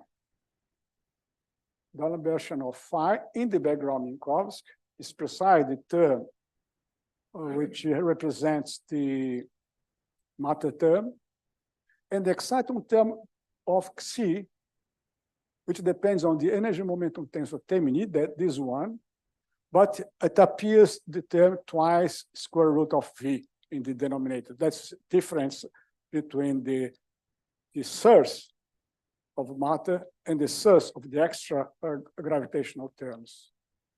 But remember that this term, this energy momentum tensor, is conserved.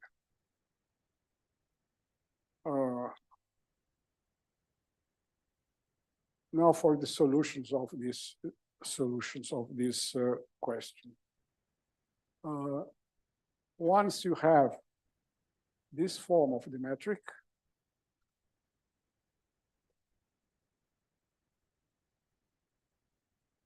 Mamma mia.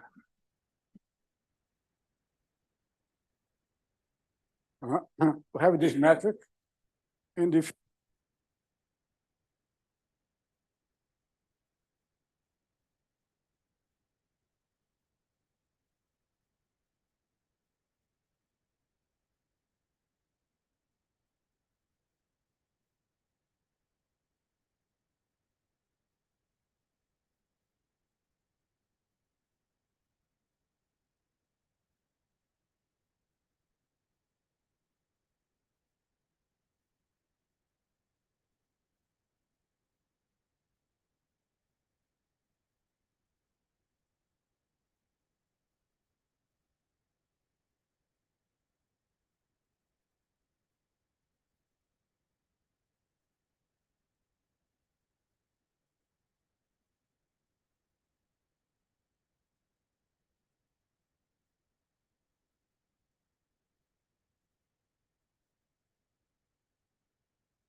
we have tried to solve this equation for the spherical symmetry and static solution, and we find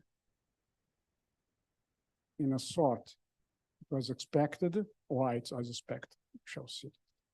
Minkowski solution, Schwarzschild solution, precisely Schwarzschild solution in the outside of the star. We have a cosmological solution which has many interesting properties.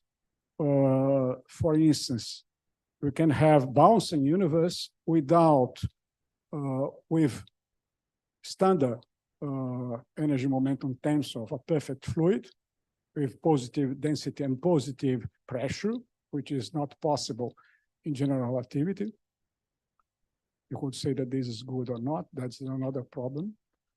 And we found also a sort of rotation, which is very different. It has a strange property concerning the similar situation in general relativity, which is Gader's metric.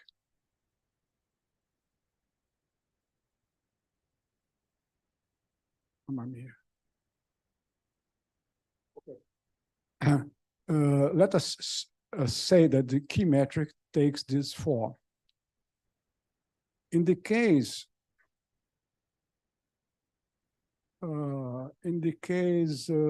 of particle solutions of alpha and beta, this is not but Minkowski background written a strange coordinate system. If you say that the Lambert of phi is equal to 0, then you find this solution. B is a constant. Then you solve this equation for alpha, and then you solve this equation for phi.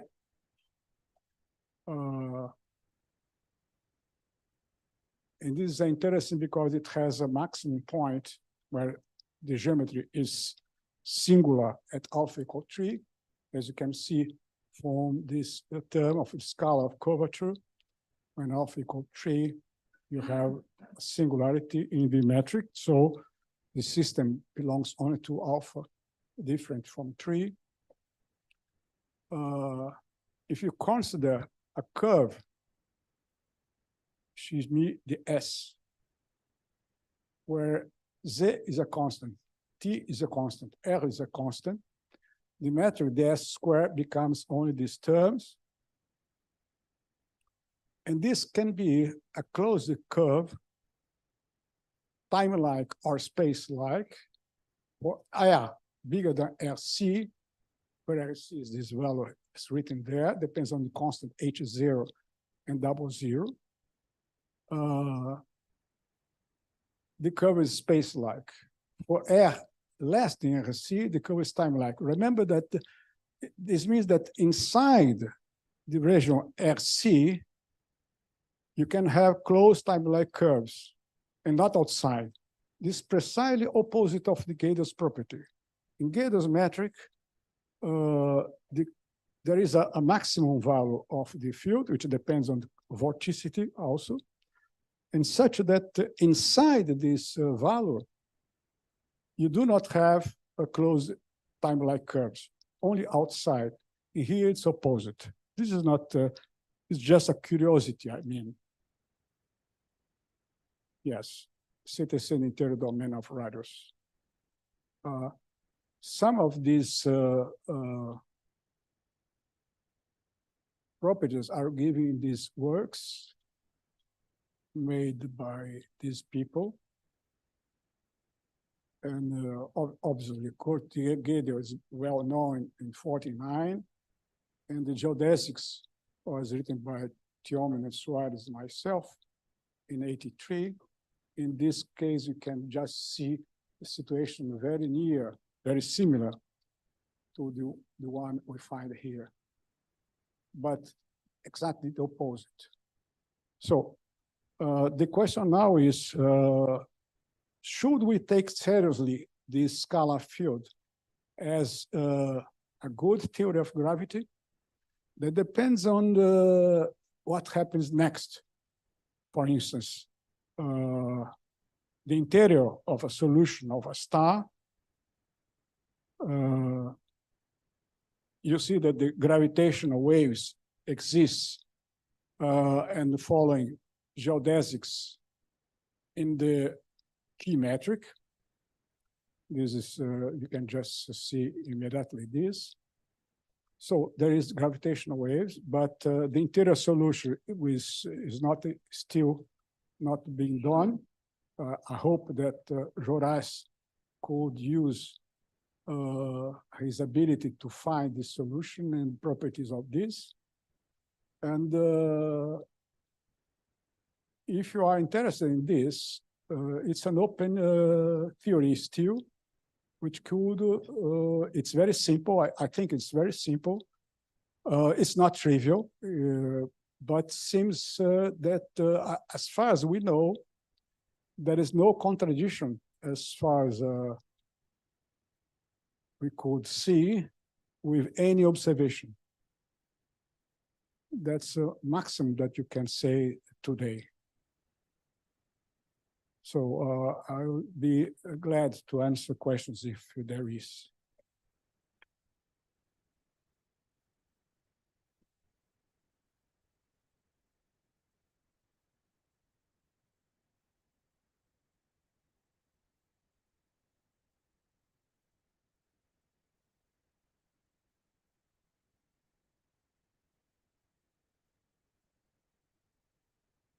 Thank you. I have many questions, but I'll ask only one or two. Okay. In that case, just go back before you showed about the conservation of energy momentum, right? So there, for the matter part, you seem to have some corrections. But in the Einstein's original paper, 1916, the famous Foundations of General Relativity paper, by the way, recently there has been a book commenting on that paper, right? So by Jurgen Wren. That comes out as a pseudotensor. Oh, okay. You show, when you talk about the conservation of energy momentum there of the tensor, you seem to have corrections to the matter part.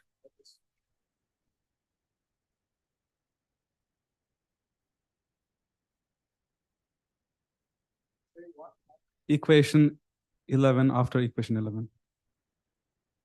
Right. Okay, right here. Yes, here. Yeah. Okay. So, what is your small t mu nu? The small t mu nu. Part of the Einstein. Sure. No, I have this microphone now, right? Gemini L is the linear part of the curvature tensor. Sure. Gemini, big Gemini, R mini means 1/2 of R Gemini. Sure. And all these terms comes from exactly to cover the left-hand side in order to have exactly Ricci identity. So, but Einstein writes them in terms of This is precisely Einstein general relativity. that's correct. Precisely. And they are pseudo tensors. The small Yes. is the pseudo tensor, Yes. right? Okay. Okay. So that That's, was that's why it was not took as a good energy momentum tensor of gravity. that's correct. So okay. So that was the clarification I needed. I have more questions, but shall I go ahead? I'll be here all the day, so.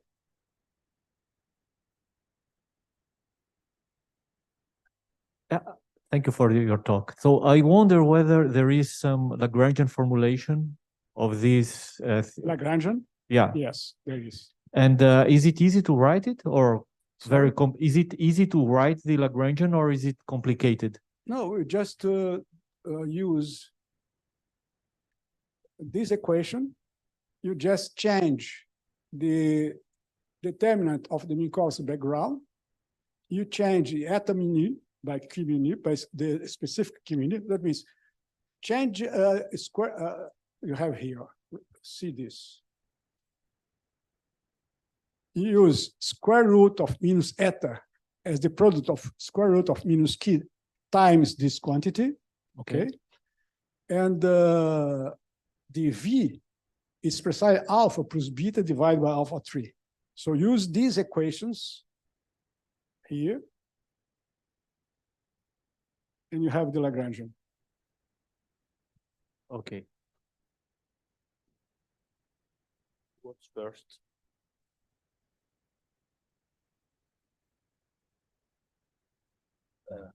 Hello, Professor. Thank you. You mentioned that you could get bouncing models and that you have models that are in fair agreement with current observations, right? Yes. Did you check because in bouncing models, we know that there is a problem with stability of cosmological perturbations through the bounce. Have you checked how you have fluid perturbations going through the regime of the bounce and how they evolve through the bounce and avoid? It's asked too much for a theory which is inborn. I mean, we do not analyze the perturbation of cosmology. We do not analyze the perturbation of Schwarzschild solutions. So we are going to do this. So what do you mean when you say it's in your? What do you mean? Yes, he did. So what do you mean? It's in agreement with observation in what sense?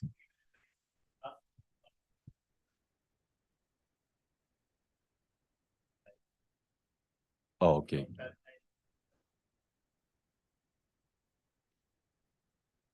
No, I mean just there is a scale invariant spectrum of scalar perturbations. Okay. Stability on the perturbation.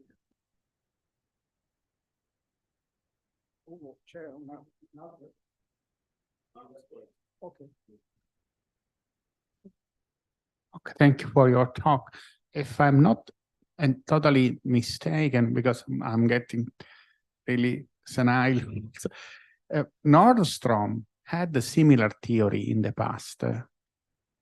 And yes, exactly. But it's not similar. It was scalar.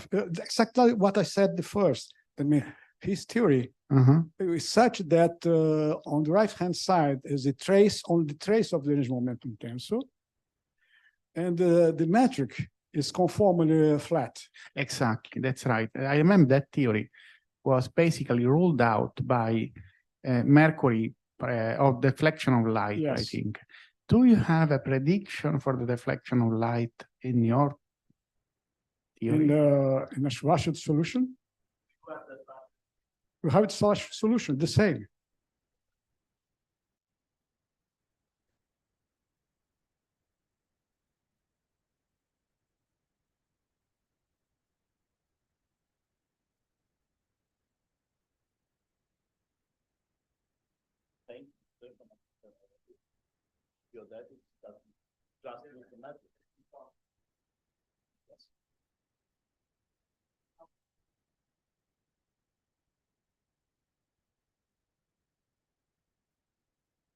Thanks very much by the talk.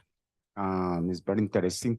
I have two quickly questions. One is this theory is like Hornetsky type? No? Nothing to do. Ah, okay. What happened, for example, with the mass of graviton? Have mass or no, or don't have? Mass of gravity? Hmm.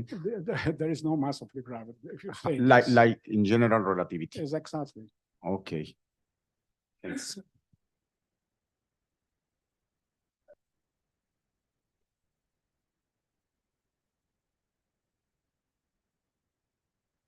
So let me see if I understood. In the vacuum, does this theory fit general relativity? No.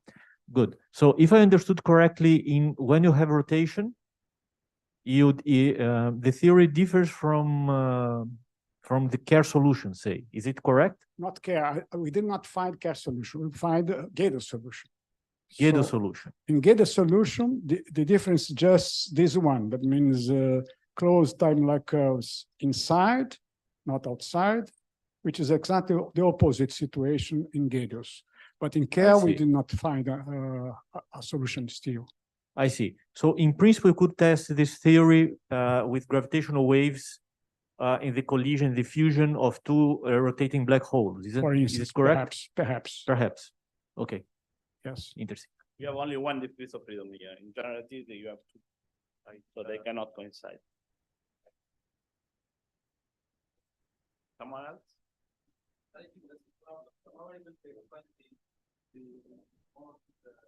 Please, don't talk with him, talk with me.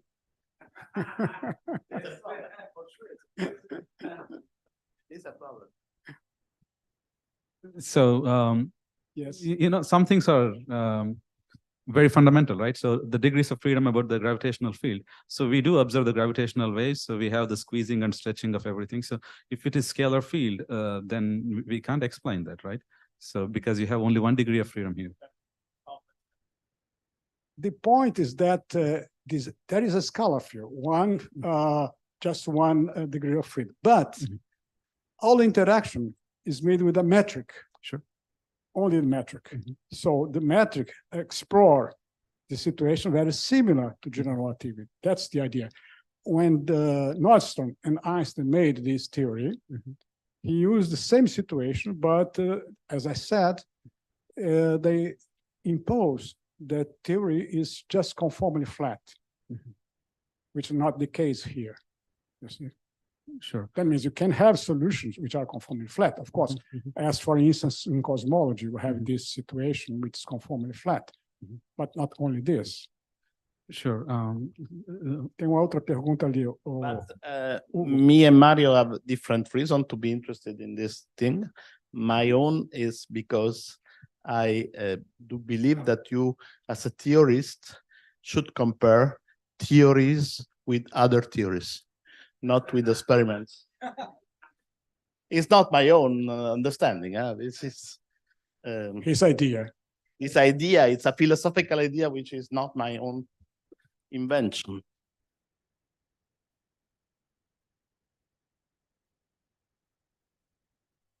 Okay, Mario, thanks. But how can you define gravitational waves really? Because you only have a scalar field, right? I have a metric. Yeah, but I have a geometry. I define the gravitational field, the Lambertian of phi equal to 0. Okay, but the polarizations, they'll be completely different. It's obvious. It's obvious. Completely different. And also in the case he asked about perturbations. So tensor perturbations, they are not there because you have only a scalar. Perturbation of what? Tensor, for instance, if you have a Friedman universe and then you have perturbations. So you only have scalar perturbations, not any tensor perturbation. It's not obvious for me, this. It's obvious for him, but not obvious for me. Yeah. But it's okay. Not because okay. It's but not anyway, relativity. if people did not observe tensor perturbation, so it's okay. Feyerabend is the owner of that idea. You can read the book Contre la méthode, and you have to compare theories with other theories, even if they fail.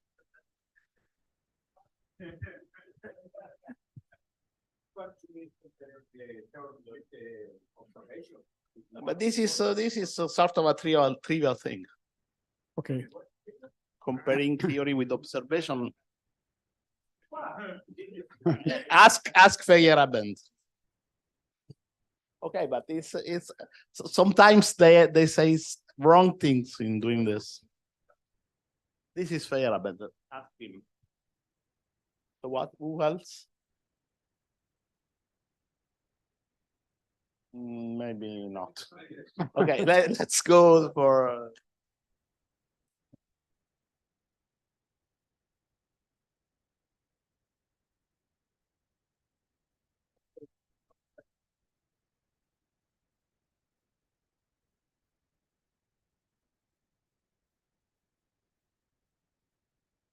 Vai sair mais cedo, vai. Eu entendi. Então, se uma onda dessas, nessa teoria, passa pelo interferômetro de Mark-Zender e LIGO, se a onda gravitacional gerada pela teoria, ele não vai fazer, então, a polarização da relatividade geral? Para mim, porque para ele é óbvio, porque ele acha que a função era o de verdade. Mas como a gente está na verdade, né? Entendi. Você tem funções. Essa função de Ralph são funções das coordenadas. Você pode ter várias situações diferentes. Então, não é óbvio. Seria interessante analisar, entendi.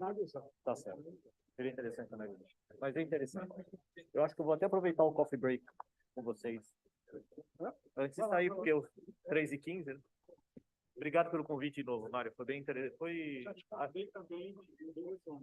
Eu vi. Obrigado.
So now we continue with the program with this talk by Nami Sveiter concerning Euclidean scalar fields and anisotropic disorder.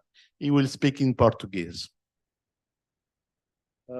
First of all, I would like to acknowledge the organization to invite me to this talk. And I have many transparency in English, and I prefer to talk in Portuguese if it's possible. But it's, because I have all the transparency in English, and where is the, this is the, okay. Bom, então, em 98, bastante tempo atrás, eu com Larry Ford, nós mostramos que se você tem um banho de gravitons, squeeze gravitons, você faz o cone de luz flutuar. Então, isso ficou conhecido na literatura como Lycon Fluctuations. Tá certo? Na verdade, foram 2 artigos há bastante tempo, e muitos anos depois, inspirados nessas ideias de modelos análogos. O que são modelos análogos? Modelos análogos são modelos que você constrói em matéria condensada, onde você tenta reproduzir resultados que você não vai conseguir num regime de cosmologia ou buracos negros ou coisa do tipo. O caso mais emblemático é exatamente o sonic black hole, né? Você constrói um fluido supersônico, você cria um horizonte de eventos, né, ligados aos cones sônicos, e se você conseguir pegar, quantizar um fluido ali e olhar os fônons, ele tiver uma temperatura, você estaria medindo o efeito Hawking no laboratório. O buraco negro sônico ele é produzido, mas o efeito Unruh-Davis, o efeito Hawking, ainda não, né? O Unruh diz que ele mediu o efeito Unruh-Davis, mas há controvérsias. De qualquer forma, então, inspirado nessa ideia de modelos análogos, nós construímos um modelo análogo para Quantum Gravity. E o modelo é bastante simples. Se você tem prospecção de petróleo e você tem layers, e você quer saber se tem petróleo lá embaixo, você faz perturbações acústicas, que elas vão se propagando nos diversos layers, e aí você vai vendo o que volta e você vai saber que tem petróleo ali embaixo. Para você modelar isso, você vai trabalhar com equações onde as perturbações acústicas têm uma velocidade random, porque cada layer ele vai ter uma densidade, então vão ter densidades diferentes, velocidades diferentes, e você vai trabalhar com operadores diferenciais random, né? Isso é bastante conhecido nessa área de prospecção de petróleo. Bom, se você tem isso e você tem os cones de luz que flutuam, vamos fazer isso num modelo de matéria condensada.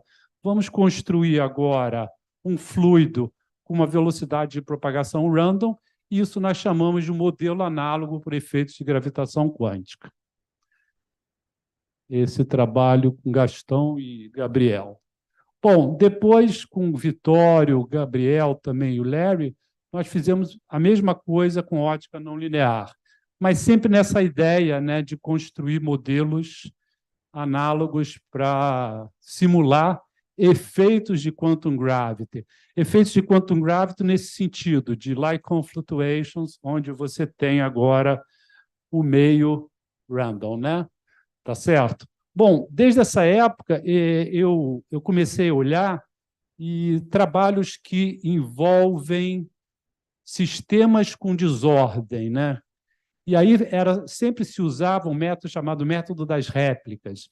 E o método das réplicas, você tem uma identidade matemática para o log, você sempre vai trabalhar em R, só que eles fazem essa identidade para os números naturais. E essa identidade não é verdadeira quando você está trabalhando, se você não está trabalhando no contínuo.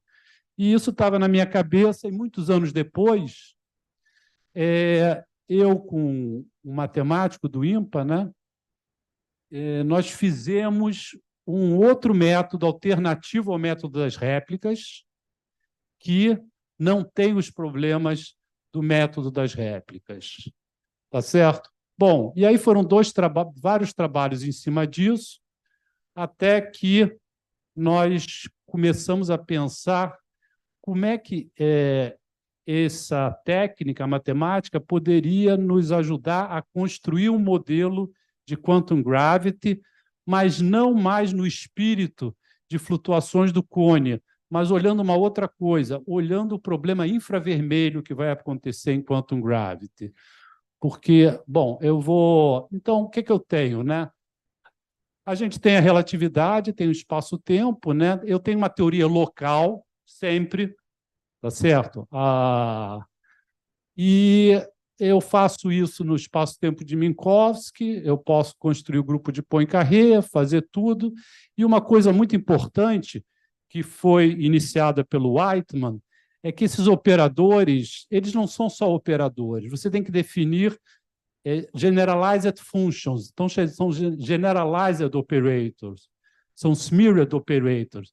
Você vai ter um espaço de funções testes, que são sem finito, de suporte compacto ou coisas do tipo, e isso é fundamental para você poder fazer essa teoria ser sound mathematically, né?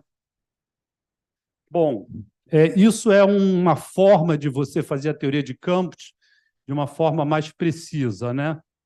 Outra forma, totalmente diferente, ela vai ir na direção de você usar a probabilidade clássica. Você não vai mais trabalhar com amplitudes, como você faz na mecânica quântica, mas você vai começar a beber em toda essa história de teorias da medida de Lebesgue, coisa do tipo, que vai existir só depois que você começa a trabalhar com operadores elípticos, não mais hiperbólicos. Então, você tem que fazer uma rotação de Wick, e com essa rotação de Wick, você vai fazer uma coisa que se chama Euclidean Quantum Field Theory. Essa Euclidean Quantum Field Theory, a matemática dela, ela é muito mais confiável que a matemática que você trabalha com operadores hiperbólicos. Problemas de boundary conditions e coisas do tipo. Tá certo? Então, na verdade, eu posso começar, né, ainda com os operadores hiperbólicos, tá certo? Mas quando eu vou para olhar a gravitação, eu vejo que eu vou ter problemas tem os problemas ultravioleta, que eu não estou interessado. Você sempre pode pensar a gravitação como uma teoria efetiva, mas os problemas grandes são os problemas infravermelhos. Esse é o problema fundamental que eu vejo de quantum gravity, né? Tá certo? Bom, um caminho intermediário para você fazer quantum gravity é exatamente você olhar um espaço-tempo clássico e, sobre esse espaço-tempo, você bota os campos quantizados, né? Que é a teoria de campos em espaços curvos na década de 70, 80, onde o efeito Hawking, anomalia e coisas do tipo são resultados que apareceram. Bom, então,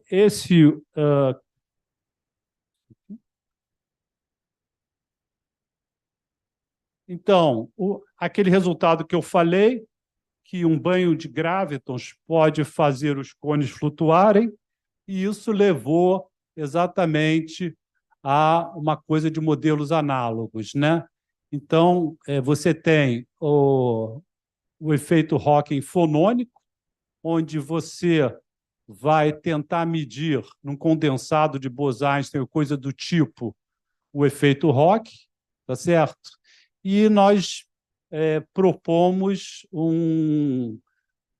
efeitos de gravitação quântica no laboratório com esses fluidos desordenados, onde a velocidade de propagação do fluido é random, né? Tá certo? Bom, agora, desde o trabalho do Einstein, da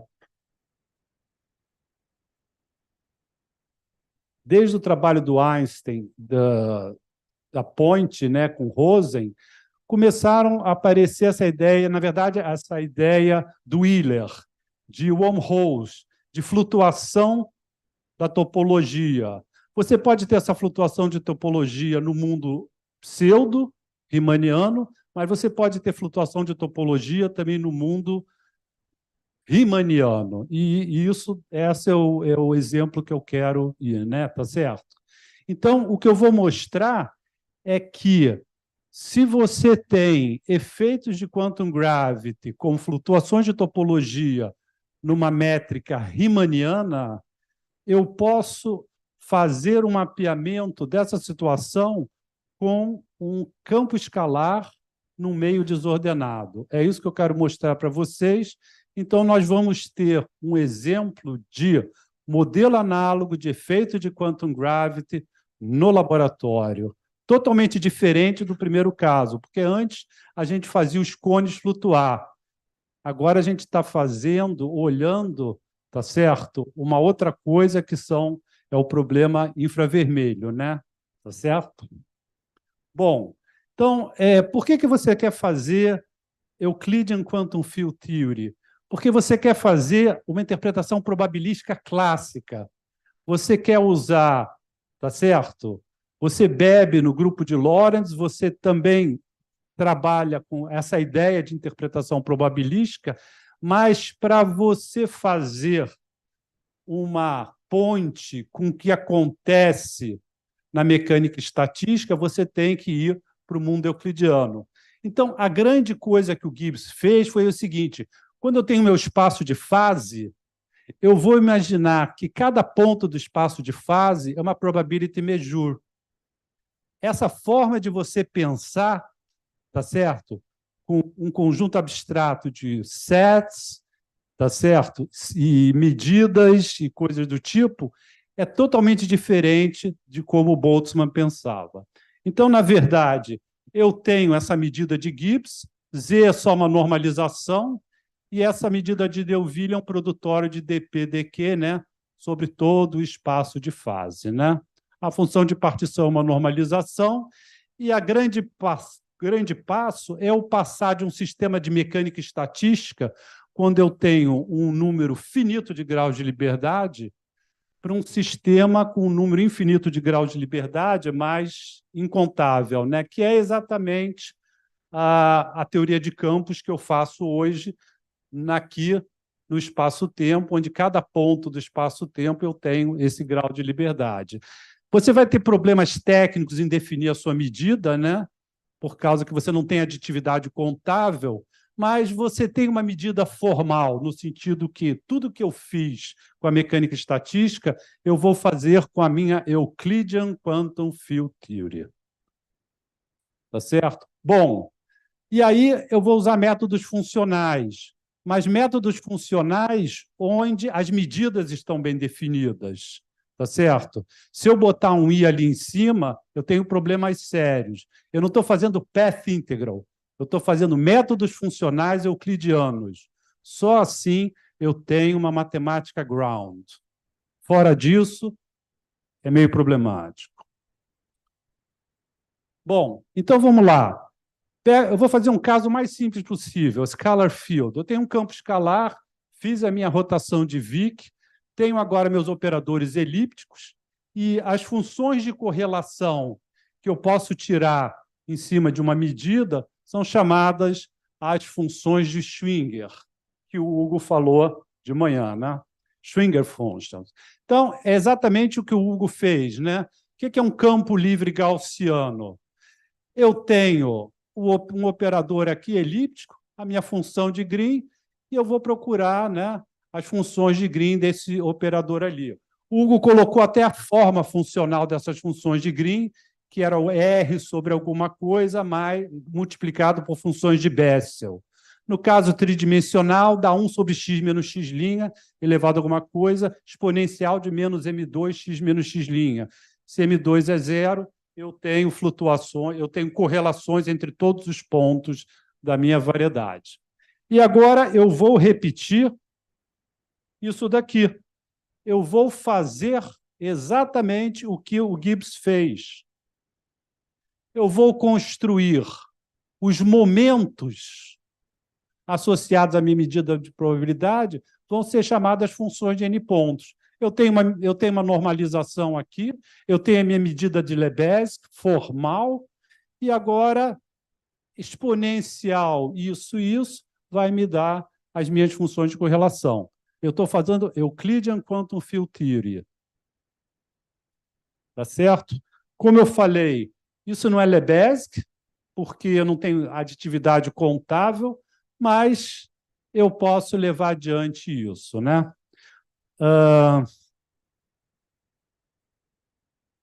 Olha só, quando eu faço isso, tem que tomar cuidado que tem duas formas diferentes de você fazer isso. Uma forma é o seguinte: o pessoal que faz mecânica estatística, o que eles têm? Eles têm um lattice, eles têm redes com spins, E eles dizem o seguinte, olha, perto da transição de fase, desapareceu a rede. Então, eles substituem os modelos discretos que eles têm por um modelo contínuo, à la Wilson, onde você constrói os statistical fields. Então, são campos que vivem dentro da statistical field theory. Isso daqui é totalmente diferente do approach de Euclidean Quantum Field Theory, porque eu tenho uma teoria fundamental que me descreve partículas, eu faço a rotação de Wick, com a rotação de Wick eu vou para a minha teoria euclidiana, eu vou ter problemas em definir medidas, porque eu preciso de medidas temperadas, e aí você constrói a rede como um artefato para dar sentido a essa teoria que eu fiz rotação de Wick. Então, são duas coisas totalmente diferentes. Uma coisa é Statistical Field Theory, outra coisa é Euclidean Quantum Field Theory. Oi? Vamos lá. Então, desordem. Por que eu quero estudar desordem? Bom, uma série de sistemas, eles não são cristais, eles têm impurezas, ele tem isso, tem aquilo.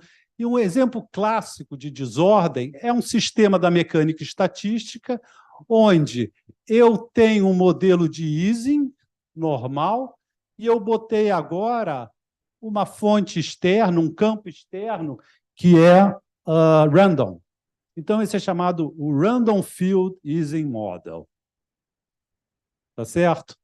Eu posso ir para o modelo um pouquinho mais sofisticado e ir para o modelo de spin glass. O que é spin glass? É essa sugestão do Edward e do Anderson. O que eles fazem? Eles fazem o seguinte, eu tenho sistemas amorfos, onde esses dois spins são ferro, aqueles dois são antiferro, aquele é antiferro, ferro. Como é que eu vou modelar um modelo amorfo? Então, o que eles fazem? Eles colocam um acoplamento random entre os spins. Esse é o spin glass, que não tem solução, ninguém sabe resolver, mas se você faz uma aproximação que é chamada conectividade infinita, aí você tem solução, isso é o Sherrington-Kirkpatrick. O que eu vou dizer é que todos os spins interagem com todos eles da mesma forma. Ora, se eu penso dessa forma, um spin interagindo com todos os outros, quantos vizinhos eu tenho? Infinitos. Se eu tenho infinitos vizinhos, eu estou sempre acima da dimensão crítica e a solução de mean field é exata. Então, Sherrington-Kirkpatrick é exatamente isso. É a solução do modelo de Anderson, onde você faz conectividade infinita. Bom, agora, um detalhe técnico nessas contas todas é a seguinte, quando você tem as suas variáveis, seu campo e sua desordem, e essas duas coisas estão em equilíbrio, você vai fazer o seguinte, você integra funcionalmente nos campos, você integra funcionalmente na desordem e depois tira o log. Isso é o caso de um sistema chamado annealed. Agora, o caso que a gente quer é uma coisa diferente, é quenched. A desordem ela não está em equilíbrio com os outros graus de liberdade. Então, o que você tem que fazer é não fazer a média e depois tirar o log, mas você tem que fazer a média do log da desordem, que é um problema mais sério. Entende? Se eu pensar em teoria de campos, esse objeto aqui é o gerador funcional das funções de Green conexas, então o que eu estou fazendo é fazer a média do gerador funcional das funções de Green conexas com a realização da desordem, com todas as realizações da desordem. E aí que entra o método das réplicas, o réplica trick. Tá certo? Novamente, isso é uma medida funcional, a distribuição de probabilidade da desordem, e eu tenho que fazer essa média. Como é que eu faço essa média? Então, se você usa uma ideia chamada ideia de sequências nulas, você consegue mostrar que log de x, log de a, é a elevado a x menos 1 sobre x quando x vai a zero. Mas eu preciso estar com os reais. Então, é isso que eles vão fazer. Eles vão construir cópias do meu sistema, eles vão construir o objeto, que é a função de partição elevada a k, tá certo? E eles vão usar essa identidade do log para achar a energia livre. Eu vou transformar o meu problema quenched num problema annealed. Simplesmente eu vou fazer agora médias da função de partição elevada a k, e elevada a n quando n vai a zero. Só que tem um problema. Quando você está nos reais, você está fazendo isso nos reais. Quando você está na mecânica estatística, o que você tem é Z, Z2, Z3. Então, isso não existe como extensão analítica. Por isso que eles chamam de trick. Então, tem um problema matemático. O problema matemático é o seguinte: a matemática existe, mas ela não pode ser aplicada para o sistema físico, porque você não tem esse limite, entende? O que você tem são potências inteiras de Z. E o Parisi, em algum momento, ele diz isso, que tem um problema, etc., etc., que você tem que entender o que é o método das réplicas. Eu vou adiante e vocês vão ver o problema físico que está acontecendo. Não é um problema matemático, é muito pior. Alô? Sim. Então, uma pausa. Tá bom. Então, eu tenho o método das réplicas, o réplica trick, e eu vou tentar encontrar uma forma alternativa de fazer aquela média do log sem passar pelo problema das réplicas, né? Bom, aí eu me lembro do seguinte, se você tem o espectro do Laplaciano, tá certo? Num compacto, onde você conhece o espectro, você pode definir uma coisa que se chama zeta espectral. A zeta espectral é um caso mais geral da zeta de Riemann, onde o espectro não é N ou N2, mas é qualquer coisa. Qual é a importância disso daqui? A zeta espectral dá sentido a esse produtório. Qualquer produtório que tenha isso, se ele é zeta regularizável, você vai definir formalmente esse produtório como sendo essa expressão aqui, onde isso daqui é a zeta espectral. Se alguém quiser olhar uma aplicação disso, o trabalho do Hawking, ele faz uma aplicação onde ele pega um gás de fótons num espaço-tempo genérico e ele calcula a entropia, energia média, tudo mais, basta ele que conheça o espectro do operador diferencial. Tá certo? Então, maravilha. Se eu tenho isso, né? E se esses números são os autovalores do Laplaciano, eu tenho exatamente, né? Estou regularizando o determinante, né? E eu posso mostrar que a energia livre de um sistema onde eu tenho espectro, essa energia livre espectral, é dado por DDS da zeta em S igual a zero. Resultado conhecido na literatura. Quer dizer, na verdade, essa sequência de Dirichlet, ela converge numa certa região do plano complexo, eu tenho que fazer extensão analítica e, né, acreditar que S igual a zero é um ponto regular. Se for, eu faço a derivada e eu acho a energia livre. Quando isso não acontece, o sistema não tem energia livre. Isso pode acontecer. Você tem que pedir que a extensão analítica você não tenha problemas na origem. Então, esse é o método da zeta espectral para você calcular a energia livre de um sistema que você conhece o espectro. Ora, vamos fazer a mesma coisa com o meu sistema sujo, com o meu sistema com desordem. Vamos copiar o Hawking, só que mudando a medida. E aí eu vou inventar uma coisa que eu vou chamar... Então, tudo aquilo, dá um conjunto, uma sigma álgebra, uma medida definida nessa álgebra, eu vou inventar uma coisa que a gente vai chamar de uma zeta distribucional, onde eu estou pedindo, né, que o Brent, eu tenho essa expressão para o log, né? Vamos ver um caso prático disso.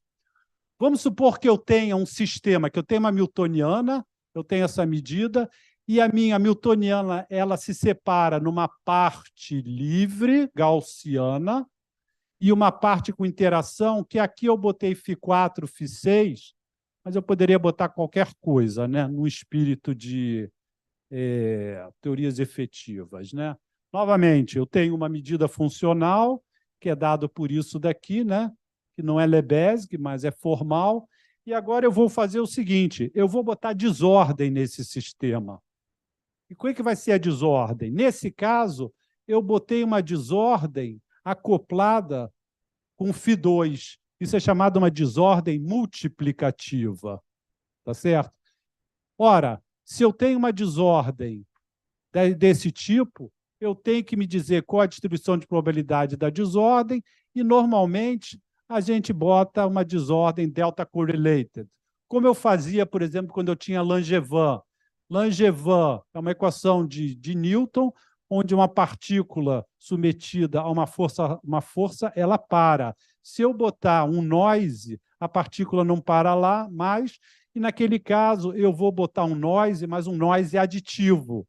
O noise aditivo, a diferença entre o caso aditivo e multiplicativo é o seguinte, o aditivo, eu tenho que o acoplamento do noise ou da desordem com um campo não depende do estado do campo. No caso multiplicativo, vai depender. Tá certo? Bom, então, agora eu tenho o seguinte, eu vou definir a la Hawking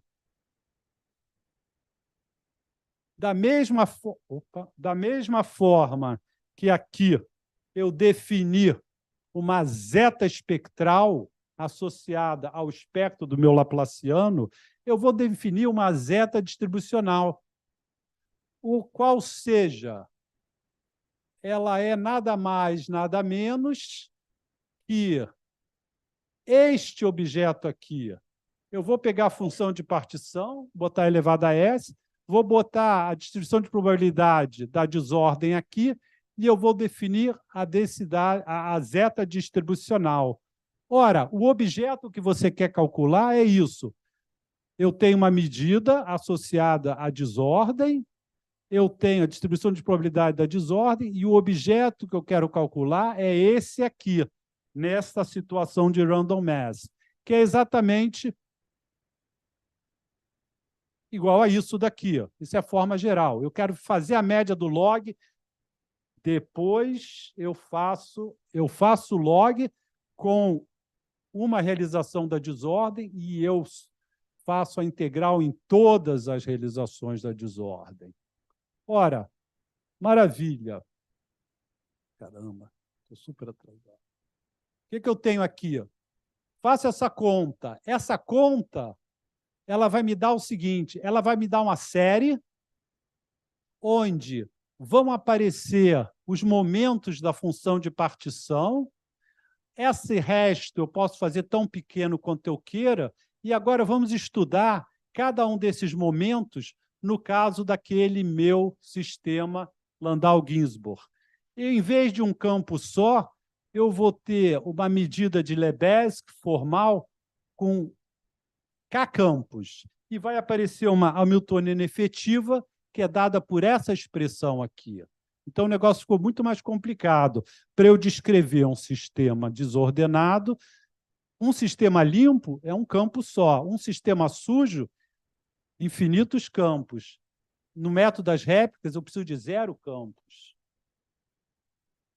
Então, é exatamente isso. O que seria o método das réplicas? É pegar esse K e levar a 0. E aí eu fico com um vetor de tamanho 0. Então, o método das réplicas ele tem 2 problemas. Ele tem um problema que não tem extensão analítica e depois tem um problema de interpretar esse objeto matemático que eles vão dizer que tem um grupo de permutação com 0 elementos. O que é isso, um grupo de permutação com 0 elementos? Conta outra, né? Maravilha. Então, agora eu tenho a minha hamiltoniana efetiva, eu vou escolher no espaço funcional os campos todos iguais, eu poderia não fazer isso, e no final eu tenho essa estrutura aqui, para cada termo da minha série. Olha o que está acontecendo. o strain da desordem, existe um valor do strain da desordem, onde termos dessa série, eu estou trocando o sinal do Φ4. Então, eu estou dando uma transição de fase gerada pela desordem. Da mesma forma que a temperatura é um parâmetro que pode trazer transições de fase, da fase ordenada para desordenada ou vice-versa, quem está fazendo isso agora é a desordem. E aí, eu vou ter essa estrutura para cada um dos termos da série. Moral da história, a gente tem uma proposta nova na literatura de você calcular a energia livre, né, de sistemas com desordem, usando uma matemática onde ela é toda ground, onde não tem o problema das réplicas. E agora eu posso fazer isso também no caso de um sistema que tem uma desordem aditiva. A desordem aditiva ela vai mexer agora na parte gaussiana. Olha só, a parte gaussiana agora apareceu esse termo aqui. Novamente, fazendo os campos todos iguais, aqui eu não preciso fazer isso, eu tenho agora a contribuição gaussiana, onde eu vou trocar o sinal da massa para um determinado K, dependendo do strain da desordem. Então, a desordem está me gerando uma transição de fase de segunda ordem, e aí eu tenho toda essa brincadeira de vácuo, vácuo assim, vácuo assado e coisa do tipo. Bom, e agora? Agora eu quero fazer isso para um modelo de quantum gravity. E o modelo de quantum gravity que eu vou fazer é o seguinte: ora, eu sei que se eu levo em consideração as flutuações de topologia, vão aparecer na função de partição coisas do seguinte tipo. Então, vamos lá. Eu estou trabalhando numa variedade riemanniana compacta, né? Tá certo? Estou botando uma medida de Lebesgue da gravitação e dos campos de matéria. O campo de matéria eu vou considerar a coisa mais simples possível, gaussiano e o Φ4. E eu tenho a parte de gravitação que está em todos os livros, né? Tá certo? Esse é o Laplace Beltrame, a constante de Newton, constante cosmológica, blá, blá, blá, blá, blá, blá. Bom, o que o wormhole faz? Rubakov, Companhia Limitada. Olha a função de partição se você leva em consideração que você tem wormholes. Eu tenho, de novo, a minha medida, tudo que eu já escrevi, só que vai aparecer um termo não local aqui, conectando campos φi de x, φj de y. Puxa, muito parecido com o que a gente fez com a nossa desordem. Quando a gente faz a zeta distribucional, como a gente não tem que fazer o limite do n para zero, que é nonsense, e eu tenho a minha série toda, eu tenho uma coisa muito parecida com isso. Então, maravilha, olhando aquilo e olhando isso, eu posso construir agora um modelo análogo de flutuação de topologia, bastante simples. Eu vou pegar o meu campo escalar, eu vou botar uma desordem linearmente acoplada, mas na hora de eu escolher a covariância da desordem, eu vou deixar uma coisa em aberta. Pode ser, por exemplo, uma desordem anisotrópica. Se eu vou fazer isso a baixas temperaturas e eu tenho um sistema desordenado, vai aparecer uma ação efetiva não local, porque vai aparecer uma integral de 0 a beta, de tal linha, porque a desordem não age no tempo imaginário. Então, toda vez que você está investigando um sistema desordenado a baixas temperaturas, vai aparecer uma ação efetiva não local. Baixas temperaturas ou desordem anisotrópica, para mim, é a mesma coisa. Então, no momento que eu boto essa covariância da minha desordem, no final, eu vou gerar uma coisa muito parecida com o que eu tinha aqui, onde isso daqui vai ser exatamente a contribuição do Topology Fluctuations, do wormholes.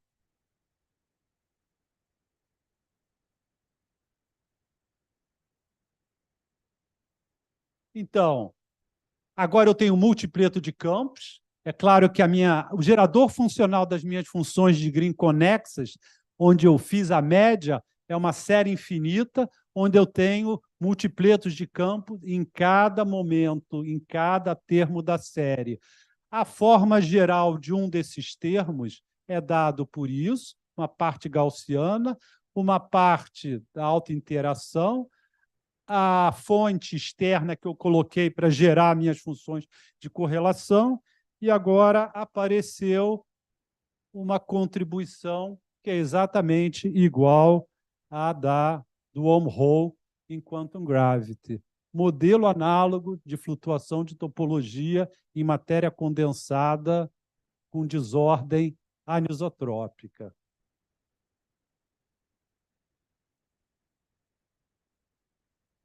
Bom, agora eu posso ir além disso. Como é que eu vou além disso? Eu vou fazer o seguinte: todos os trabalhos que foram feitos até o ano passado, ou esse ano, a gente sempre escolhia os multipletos de campos todos iguais, mas eu não preciso fazer isso. Como eu fiz uma desordem aditiva, que está mexendo na parte gaussiana, eu posso agora diagonalizar a minha matriz no espaço K por K. E eu consigo fazer isso. Se eu consigo fazer isso, eu vou ter K menos um campos que não carregam a desordem, e um desses campos vai carregar a desordem. Então, é exatamente isso que a gente vai fazer. Está aqui o termo, né, da desordem anisotrópica. Eu vou pegar meu multipleto de campos e eu vou diagonalizar a minha matriz K por K. Eu vou ter K menos um campos livres e um campo carregando a informação da desordem. E aí eu vou interpretar a minha série da seguinte forma: eu tenho branas, né? Tá certo? Onde essas branas, cada termo essas branas se conectam com outras branas por intermédio, né, dos wormholes. Eu posso ter também os wormholes na mesma brana ou o wormhole conectando uma brana na outra. Então, esse é o trabalho que já foi publicado, né? Tá certo? Então, na verdade, a ideia é isso, né? Eu tenho uma série dada por... Cadê a série? Esta série aqui. Essa é a minha série fundamental, tá certo? Onde esse objeto é sempre uma média sobre me dê a distribuição de probabilidade da desordem ou do noise que eu te dou essa série. Se eu tenho a série, eu posso calcular, tá certo? A energia livre, quenched, ou gerador funcional das funções de Green conexas, depois que eu faço a média no noise ou na desordem, e no final eu vou ter exatamente esse objeto aqui. E quer dizer, a interpretação geométrica desse objeto. Tá certo? Bom, o pessoal tem trabalhado com isso, mas eu acho que eles usam ainda o réplica trick. Por alguma razão que eu não consigo entender, o réplica trick está sendo usado ainda, mesmo para o pessoal que está trabalhando com gravitação.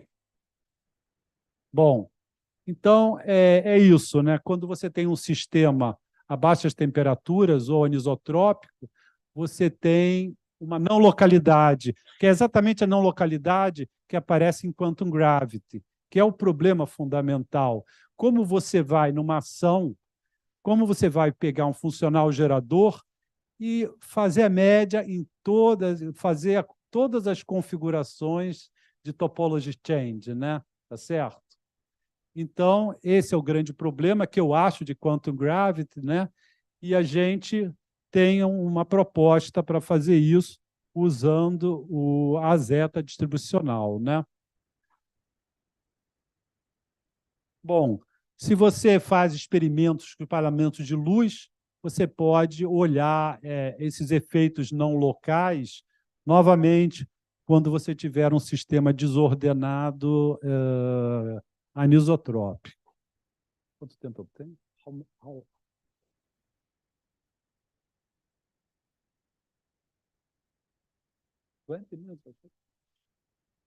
Bom, ok. Então, a ideia, né? O problema de quantizar a gravitação, né? Tá certo? O problema dos buracos negros, como é que você vai tratar buracos negros, por exemplo, usando esse formalismo? Será que é possível você tentar entender o problema da entropia do buraco negro, né? Da perda de informação usando esse formalismo? Tá certo? Então, quantum gravity, no passado, a gente fazia o cone flutuar, nós construímos modelos análogos de Lycon fluctuations, pensando num fluido desordenado, onde a desordem aparece no operador diferencial. Então, eu tenho Lycon fluctuations e sound cone fluctuations, né? Tá certo? E a gente avança e a gente vê agora o problema de quantum gravity, agora o problema da ação não local. Se eu uso a zeta distribucional, eu consigo escrever meu gerador funcional das funções de Green conexas como uma série em termos dos momentos da função de partição, e vão aparecer ações efetivas que são não locais, exatamente igual ao caso de quantum gravity, né? Tá certo? Então, no caso da desordem aditiva, onde a desordem ou noise acopla linearmente com o campo, eu posso diagonalizar a minha matriz K por K e eu vou ter K menos um campus sem desordem e um campo carregando toda a informação da desordem, ou do noise, ou do coisa do tipo, né? Tá certo? Que mais? Para buracos negros, você pode fazer alguma coisa interessante, mas como está em progresso, quer dizer, a ideia, então, é a seguinte, no buraco negro. Será que a matéria que está dentro do horizonte de eventos, eu tenho como, de alguma forma, construir um modelo efetivo que a contribuição da matéria de dentro do buraco negro está trazendo alguma coisa para o lado de fora? Se eu consigo fazer isso, tá certo? Eu vou conseguir ver, tá certo? A influência do lado de dentro sobre os campos de matéria que vivem do lado de fora. Isso que está sendo feito no momento com o Gustavo e cadê o Guilherme? Está lá em cima. E o Guilherme. Tá. Bom, quem está trabalhando nesses projetos todos, né? Meu irmão, que é um matemático do IMPA, o Gastão, do IFT, o Gabriel, que agora ele está no IFT também, o Alexis, da Federal, o Henrique, que hoje é um professor da UERJ, o Gustavo, o Matheus e um rapaz que foi meu aluno de mestrado e hoje ele está fazendo um doutorado na Inglaterra. É isso.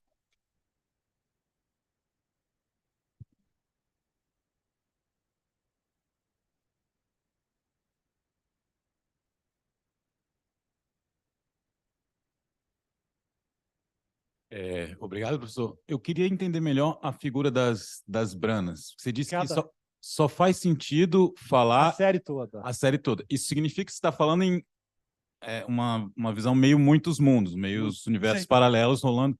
E aí você está dizendo que tem uma interação gravitacional entre os mundos. Sim, uma interação entre... O wormhole, ele conecta diferentes pontos da minha variedade riemanniana. Tá certo? Uma coisa não local. Quando você faz a média na desordem ou no modelo efetivo, né? Uhum. Eu vou ter exatamente essa situação. Posso ter conexão entre os pontos de uma só ou entre pontos Sim. de várias. Mas o modelo efetivo de matéria condensada, eu estou construindo um modelo análogo Sim. de efeitos de quantum gravity como Tudo flutuação de topologia, modelo análogo. Eu não... Mas quando você fala de branas, de universo, tem um objetivo no final das contas de chegar nisso. Isso é um modelo análogo Tá. de efeitos de flutuação de topologia em quantum gravity. Tá bom. E eu tenho um comentário. Existe hoje em dia uma abordagem para gravitação quântica que faz que presume, que faz um path íntegro, presumindo que possa existir interação gravitacional entre os paths. Então tem réplicas, no sentido que você está dizendo que não pode ter, réplicas dos campos em cada caminho, e esses caminhos interagem gravitacionalmente. É path integral ou integral? Integral, word line. Não, path integral é diferente de functional integral. É funtional integral. Eles, funtional integral. Ele compara com path Sim, integral, exatamente mas... isso que eles estão fazendo. Eles têm exatamente funtional integrals e eles têm as réplicas, mas eles usam réplica trick sempre. Né? E usa interação gravitacional do jeito que você está falando entre os sim. mundos, entre os... Exatamente, mas eles estão sempre, como eles querem sempre calcular energia livre, eles têm que sempre no final tomar o limite desse multipleto de K campos caindo para zero. Esse é o problema deles. Porque eu tenho réplica trick. Tá. A abordagem que eu estou falando não faz isso, mas eu posso te mostrar a referência. É uma abordagem nova. Bom, acho que eu vi, ele tinha esse problema.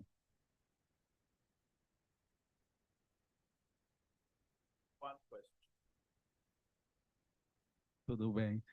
E tem uma boa comentário, mas eu vou fazer quer ouvir bom comentário ou pergunta? Não, tá ligado?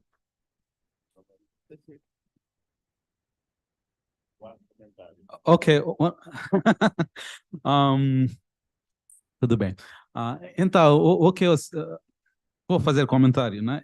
Este é espírito de física de século XXI, né? Misturando matemática com matéria condensada, com gravidade, com teoria de quântica de campos. Para mim, 21, né?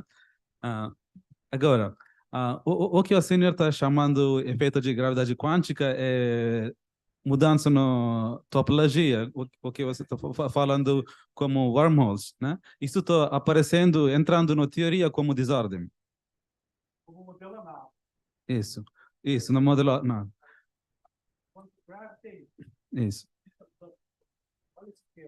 Isso eu queria ver. Sim. Sim. Uhum. Mais campo de matéria, não local. Agora, vamos olhar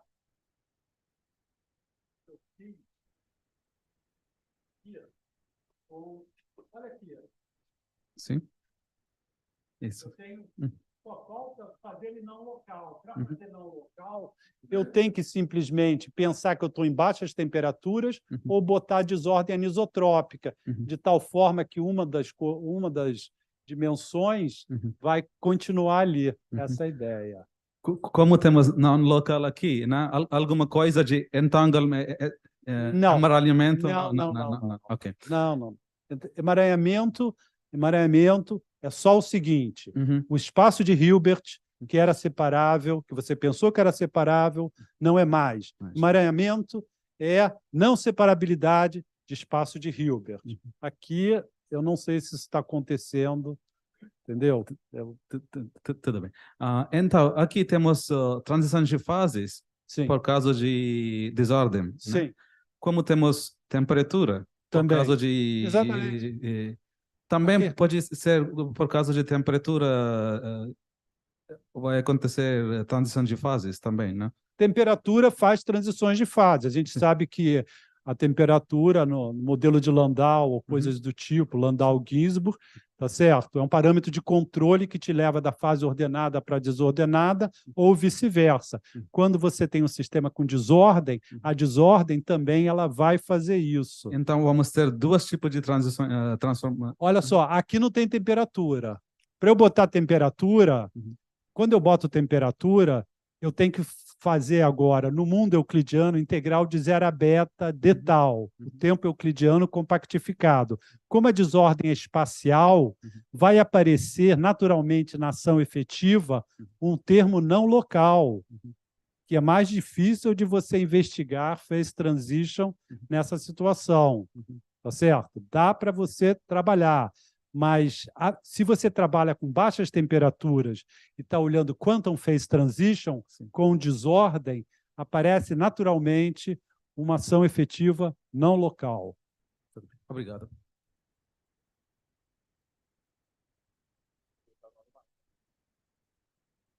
Other questions?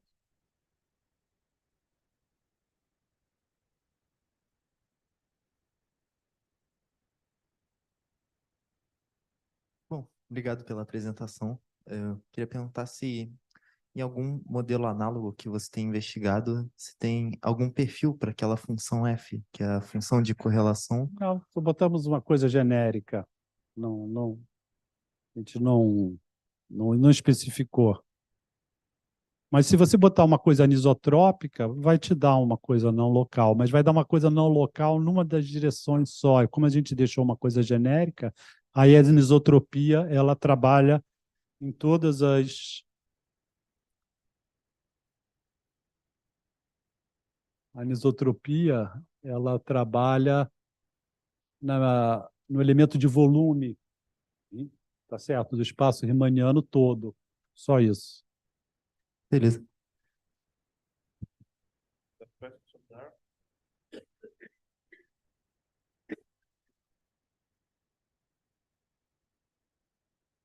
Obrigado pela palestra, muito interessante, extremadamente interessante. Queria perguntar, você que estava falando aí da aplicação dos buracos negros, como fica aí o princípio holográfico, por exemplo? Olha só, a holografia é uma proposta, tá certo? Para você resolver o problema da perda de informação e coisa do tipo.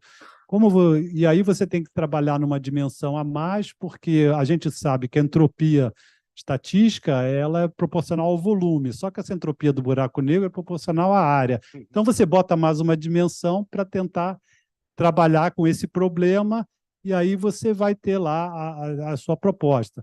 Eu estou fazendo uma coisa totalmente diferente. Totalmente. Você falou que tinha uma possibilidade de, como, tipo assim, ter Olha só.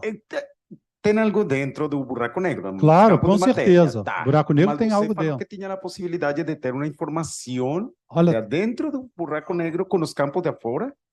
Olha só, pensa no mundo lorentziano, pensa Hindler. Então, eu tenho os observadores de Hindler, que estão uniformemente acelerados. E eles vivem só aqui. Na hora que eu escrevo o vácuo de Minkowski, eu tenho que botar Hindler do lado de cá e Hindler do lado de lá, né? Tá certo? Só que o lado de lá, como eu não estou acessível, eu vou traçar. E eu traçar esse lado de lá vai fazer o lado de cá ver uma temperatura. Apesar do cara não ter acesso ao lado de lá, o Rindler left está fazendo alguma coisa sobre tudo que eu meço no Rindler right. Foi no mundo Lorentz. No mundo Lorentz. No mundo euclidiano, eu tenho um problema. Por que eu tenho um problema? Porque a seção euclidiana de Schwarzschild não tem lado de dentro. Só tem, tá certo? O lado de fora. Mas será que eu posso imaginar? Pô, mas existe o lado de dentro. Isso é o meu problema da minha picture euclidiana. Mas no mundo pseudo-riemanniano, eu tenho uma situação parecida com Hindler. Eu tenho que tirar... Então, a gente tem que construir um modelo efetivo no mundo euclidiano, tá certo? Que leve em consideração os graus de liberdade do lado de dentro. Nossa, meu Deus. E aí tem observável, por exemplo? Tem observáveis aí? Olha só, eu estou falando exatamente o que acontece com Hindler. Sim. Vamos fazer uma coisa parecida. No mundo euclidiano. No mundo euclidiano. a teoria de campos euclidiana, ela não tem os problemas que você tem em Minkowski. Primeiro, em Minkowski você tem problema de boundary conditions. Operadores hiperbólicos não são bons de trabalhar. Você precisa trabalhar com operadores elípticos. A inversa é única, você trabalha em compactos e coisas do tipo. E seus random fields também são randoms funcionais, da mesma coisa. A lá Ito, a lá... Esqueci, agora esqueci. Você vai ter também, da mesma forma que no campo em Minkowski, você olhou smeared operators, você vai fazer a mesma coisa com seus objetos que vivem no mundo euclidiano, que são random fields. Também são random distributions. Tá certo? E a GLOM, a lá Yaglom e a lá Ito. E aí você vai trabalhar com uma matemática que está toda construída, que é a matemática de probabilidade, de measure sets e coisas do tipo. É por aí. É constructive field theory, né? So thank you again. And now before the coffee break, which is not a break indeed, because it's at the end, we have an external contribution from this lady.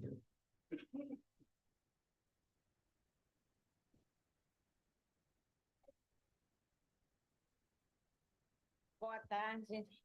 Tem um rapaz ali, né? Eu queria que colocasse o tema desse congresso. Tem como? Por favor, o tema do congresso.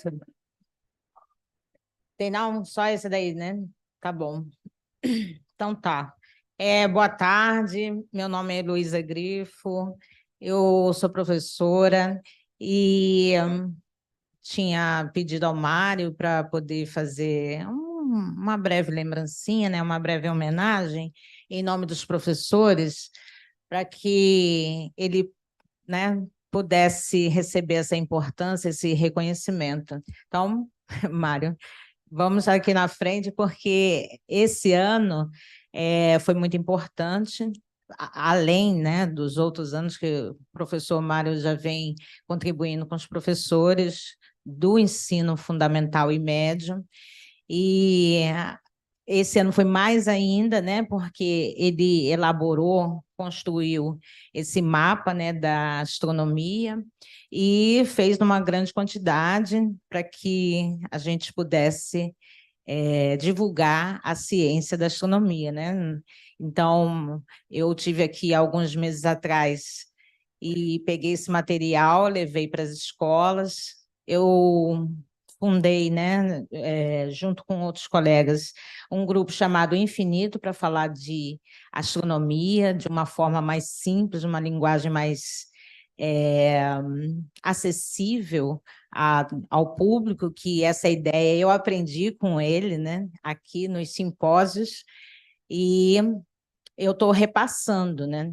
Então, esses simpósios são riquíssimos, porque ele pega um tema em comum e aborda com todas as áreas do saber. E eu tenho tentado, né, fazer o mesmo com esse meu grupo, levando a astronomia em todas as áreas, e que as crianças e os adolescentes, os jovens e os adultos também possam, né, através desse exemplo, eles estão percebendo que está aí todo dia no nosso caminho, na nossa trajetória. E aí, então, eu fiz esse agradecimento. Não só isso, ele deu livros para os professores, vários materiais. Então, a minha escola em específico fez uma cartinha, tá? Depois eu vou dar aqui para ele, não precisa ler agora, para ser mais rapidinho. Aí, agradecendo, né, publicamente, tanto as meninas da cozinha, as cozinheiras, as crianças, os alunos, secretário, diretor, todo mundo participou, gostou. Nós ficamos, ao longo desse ano de 2023, falando sobre esse projeto. E também, isso no município do Rio, tá? E também fiz no estado. Aí, houve um momento que nós associamos esse projeto ao projeto das hortas escolares, que um outro colega, professor Luiz, de Biologia, ele fez o projeto e numa união, numa consonância de ideias, e aí a gente uniu a astronomia, a biologia, as ciências para a gente falar nas hortas, enfim. Então, assim, foi muito dinâmico, construtivo e pioneiro, né? Então, essa ideia a gente tem a agradecer, eu queria agradecer aqui publicamente, né? Porque ninguém fez isso até então. Esse espaço aqui, né, que ele deixa uma, duas vezes ao ano para a gente fazer os simpósios, também é uma ideia pioneira dele, então é uma forma da gente reconhecer e agradecer, tá bom? Obrigada. Eu queria tirar uma fotinha, tá bom? Vem.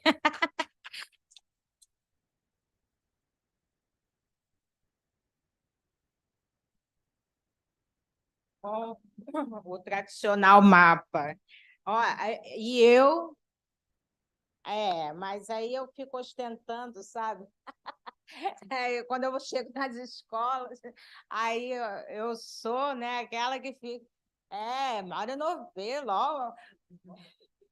Muitas pessoas, mas eu falo, o Instituto, eu lembro do CBPF, falo, né, da importância do CBPF no Brasil, também como pioneiro, explico tudo isso, né, em relação aqui ao mundo, tá bom? Vamos lá?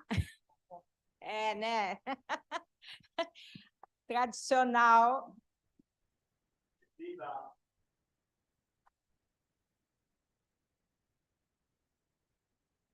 Aqui está a sua cartinha. E tem alguns livros, e inclusive eu trouxe material também do Observatório do Valongo. Se vocês quiserem, o Observatório do Valongo funciona às quartas-feiras. A partir das 18 horas, tem que subir aquele morrão lá, né? Lá na saúde, mas é lindo, tá? Daniel Melo é o astrônomo, o coordenador geral, e a Ana Beatriz está comigo, a coordenadora, astrônoma, coordenadora pedagógica. Aí eu trouxe também alguns materiais que ele me deu, aí trouxe do Museu de Ciência e Vida, enfim, eu estou fazendo um elo, mas o convite fica aí para o Observatório do Valongo, tá? Só não tem quando é feriado e quando tem tempestades, essas coisas. Quarta-feira, todas as quartas. Obrigadinho. Eu vou ler depois. Tá bom, meu amor.